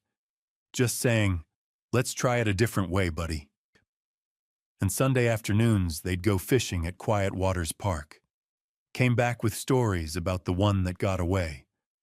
Once Noah actually caught a small bass. Michael took a photo, sent it to Cameron. Noah kept it on his nightstand for weeks. One Saturday morning, I watched from the kitchen window as Michael taught Noah to throw a football in the backyard. Michael demonstrating the grip, the spiral. Noah's throws wobbling, then getting better. Michael cheering every time. I thought about Margaret. Wished she could see this. Olivia had found her own rhythm too. She still lived at 89 Clay Street with Ruth in the little gray-blue house in Eastport. After Howard passed away, Ruth had struggled with grief and loneliness. But Olivia had been there steady. She'd taken a part-time accounting job, working remotely for local businesses. It wasn't much, but it covered bills and let her be home with Ruth. Twice a week, she came to visit us. Tuesday evenings, she'd arrive around 5:30 with groceries and cook dinner. She and Noah would set the table together. Noah chattering about school, Olivia listening like every word mattered. After dinner, she'd help Noah with his reading homework, while Michael and I cleaned up. Saturday mornings, she'd come over for coffee. She and I would sit on the front porch, talk about Ruth's health, Noah's progress, Michael's work. Easy conversations, comfortable. And somehow, without anyone planning it, she and Michael had become friends. Real friends. The kind who could talk about hard things without it being awkward. Michael would ask about Ruth, Olivia would ask about work. They'd joke about Noah's latest obsession, currently dinosaurs. They'd sit at opposite ends of the couch while Noah watched cartoons between them. There was warmth there and trust, but not romance. Both of them seemed to understand, without saying it, that crossing that line would complicate everything. Olivia was Aunt Liv, Noah's safe person, Ruth's caretaker part of the family, and that was enough. Michael said it best one evening after Olivia had left. "She's a good person, Dad. I'm glad she's in our lives." "So am I," said. Cameron called every Sunday evening. He was still captain of the MS Ocean Majesty, still sailing the Caribbean. But he never missed a call. 6 o'clock, my phone would ring, and Noah would scramble to answer it on video. "Uncle Cameron," he'd shout. Cameron would wave from some tropical port, tell Noah about dolphins or storms or the time a passenger left a parrot in their cabin. Noah would show Cameron his latest drawing or Lego creation. Cameron would ooh and ah, like it was the most impressive thing he'd ever seen. "Your brother's living the adventure," Michael joked once. "We're living the stability." "Both are good," I said. "Different, but good." As for me, I found peace in small things. Margaret's garden. I tended it every morning, the purple irises she'd loved, the rose bushes, the tomato plants. One evening, Noah asked if he could help. We knelt in the dirt together, planted new tomatoes, and I told him about Grandma Margaret. How she'd loved gardening. How she'd believed that growing things was a kind of hope. "Do you miss her, Grandpa?" Noah asked. "Every day," I said. "But I see her in you, in your dad, in this garden." Noah nodded seriously. Patted the dirt around the seedling with his small hands. I also spent evenings on the porch, reading or just watching the street, thinking about everything we'd survived. The lies, the theft, the betrayal, the arrests, the sentencing, the grief. And somehow, here we were, still standing, still a family. One evening in late summer, I sat on the front porch as the sun went down.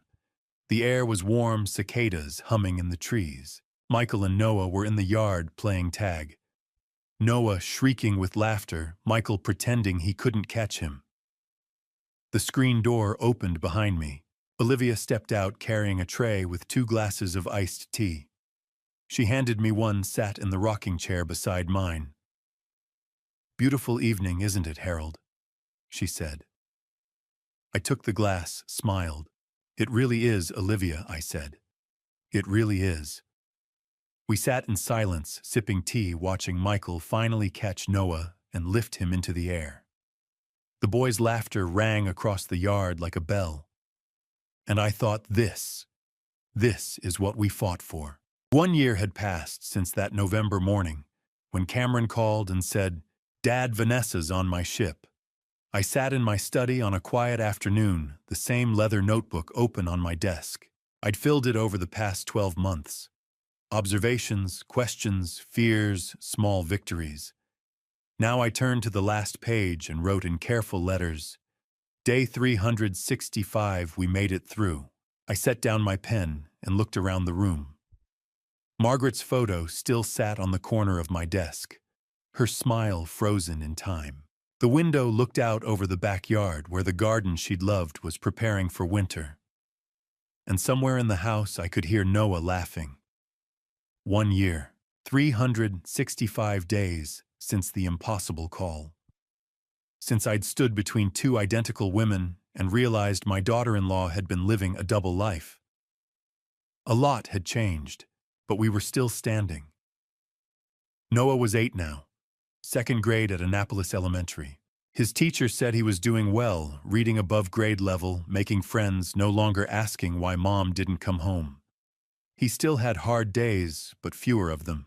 And he had Aunt Liv, who showed up every Tuesday and Saturday like clockwork, who baked cookies and read stories, and never once made him feel like he was too much or not enough. Michael was stable, CTO at Chesapeake Digital Systems, leading a team of 20 developers, earning enough to rebuild what Vanessa had stolen. He went to therapy every Wednesday. He took Noah fishing on Sundays. He hadn't started dating, said he wasn't ready, might not be for a long time, but he was healing. Learning to trust himself again. Learning that Vanessa's betrayal didn't define him. Olivia had become independent. Full-time accountant, now working for 3 local businesses, making enough to support herself and Ruth. She'd moved Ruth into a smaller, easier-to-manage apartment in Eastport, closer to medical care. And twice a week, she came to our house. Not because she had to, because she wanted to. Because somehow, without anyone planning it, she'd become family.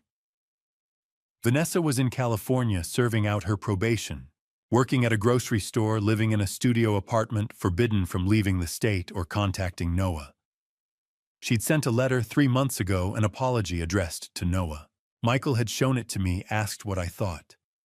I told him to hold on to it. Maybe someday Noah would want to read it, but not yet.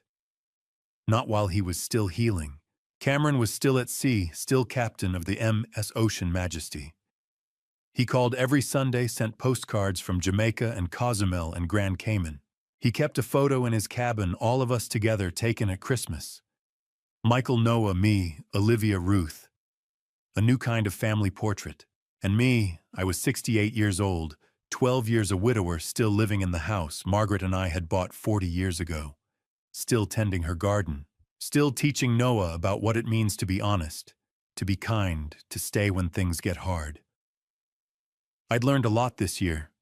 About truth and lies. About family and betrayal. About redemption and punishment. I used to think lies were simple, true or false, right or wrong. But this year taught me that lies live in shadows. They grow like weeds, slow and silent, strangling everything real. Vanessa's lies had nearly destroyed us. Not just the theft or the forgery, but the daily deception, the pretending, the manipulating, the using her own sister as a prop in her fantasy.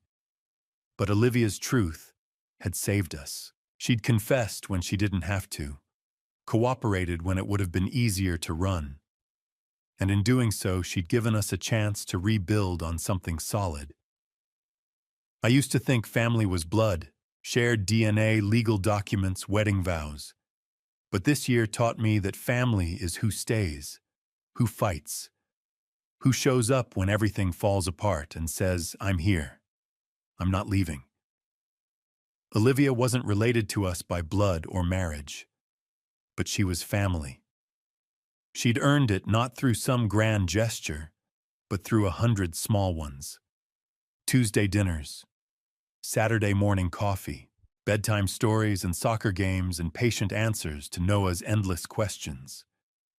Vanessa, on the other hand, had been family by marriage and law. But she'd chosen money over us, chosen Preston over Michael, chosen lies over love, and in doing so she'd become a stranger. I used to think punishment and redemption were opposites. Vanessa got 2 years probation, Preston got 18 years in federal prison.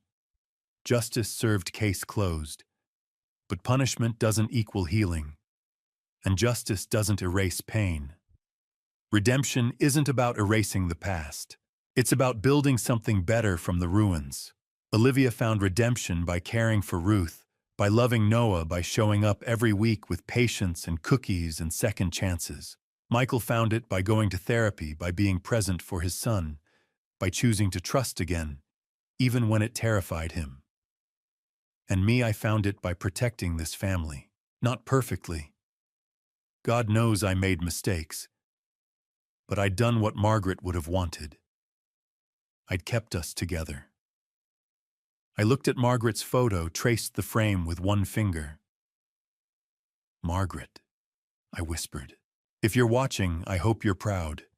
We protected this family, not perfectly, not without scars, but we did it." Outside, the purple irises she'd planted were dormant, now waiting for spring. But they'd bloom again. They always did. "I see you in Noah's laugh," I continued. "In Michael's strength. In the way Olivia sits at our table like she belongs. You're still here. In all of this." I closed the notebook, stood slowly. My knees creaked, 68 years catching up with me. Walked to the window. In the backyard, Noah and Olivia were kneeling in the garden bed near the fence, planting tulip bulbs for spring. Noah's small hands patting the dirt, Olivia pointing to where the next one should go. He said something I couldn't hear, and she laughed, ruffled his hair. I watched them for a long moment. Thought about everything we'd survived. The lies, the theft, the betrayal, the arrests, the trials, the grief, the slow, hard work of healing. And I smiled.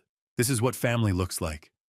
Not perfect, not without complications or history or scars, but real, built on truth instead of lies, on choice instead of obligation, on love that stays even when it's hard.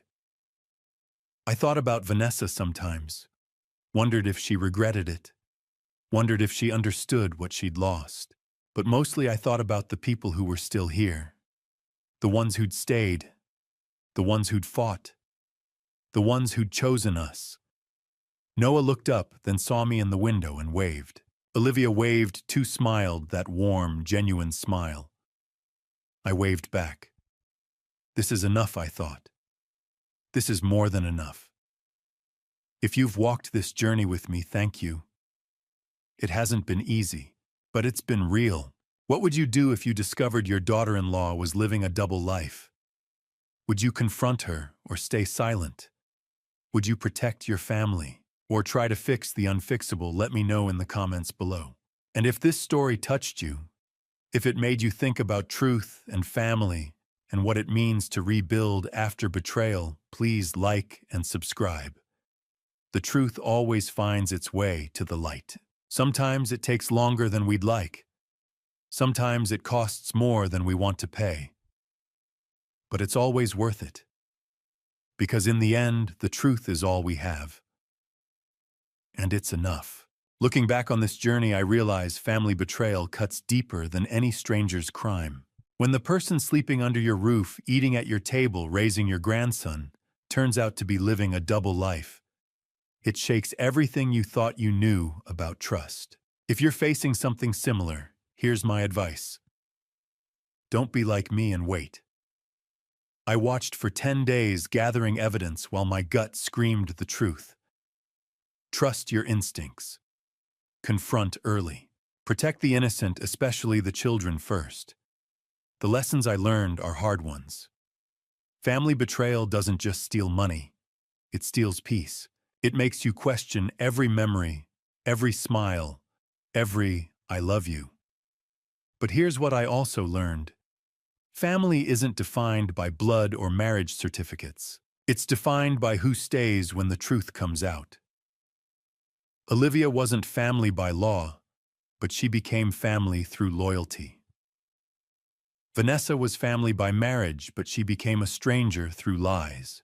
Grandpa stories like mine aren't meant to entertain, they're meant to warn. We older folks have seen betrayal before. We know the patterns. And we know that ignoring red flags doesn't make them disappear. It just gives them time to grow. That's why I share these grandpa stories, so younger generations can learn from our mistakes, not repeat them. My personal view, God gives us intuition for a reason. That morning when Cameron called and I felt my stomach drop, that was a gift. Not every warning is that clear, but when it comes, listen. The Lord doesn't promise us a life without pain, but He does promise strength to face it. As for grandpa stories and family betrayal, they'll keep happening as long as greed exists. But so will resilience, forgiveness, and second chances. Thank you for walking this road with me to the very end. Drop a comment and share your thoughts. What would you do if you found yourself in Harold's shoes, discovering your daughter-in-law's secret double life? I genuinely want to hear your perspective. If this story resonated with you, consider subscribing so you won't miss what comes next. A gentle reminder, while inspired by real-world dynamics and social issues, certain elements have been dramatized for storytelling purposes. If this content doesn't align with your preferences, feel free to explore other videos that suit you better. The truth always finds the light. Sometimes it just takes a grandfather's stubborn love to turn it on.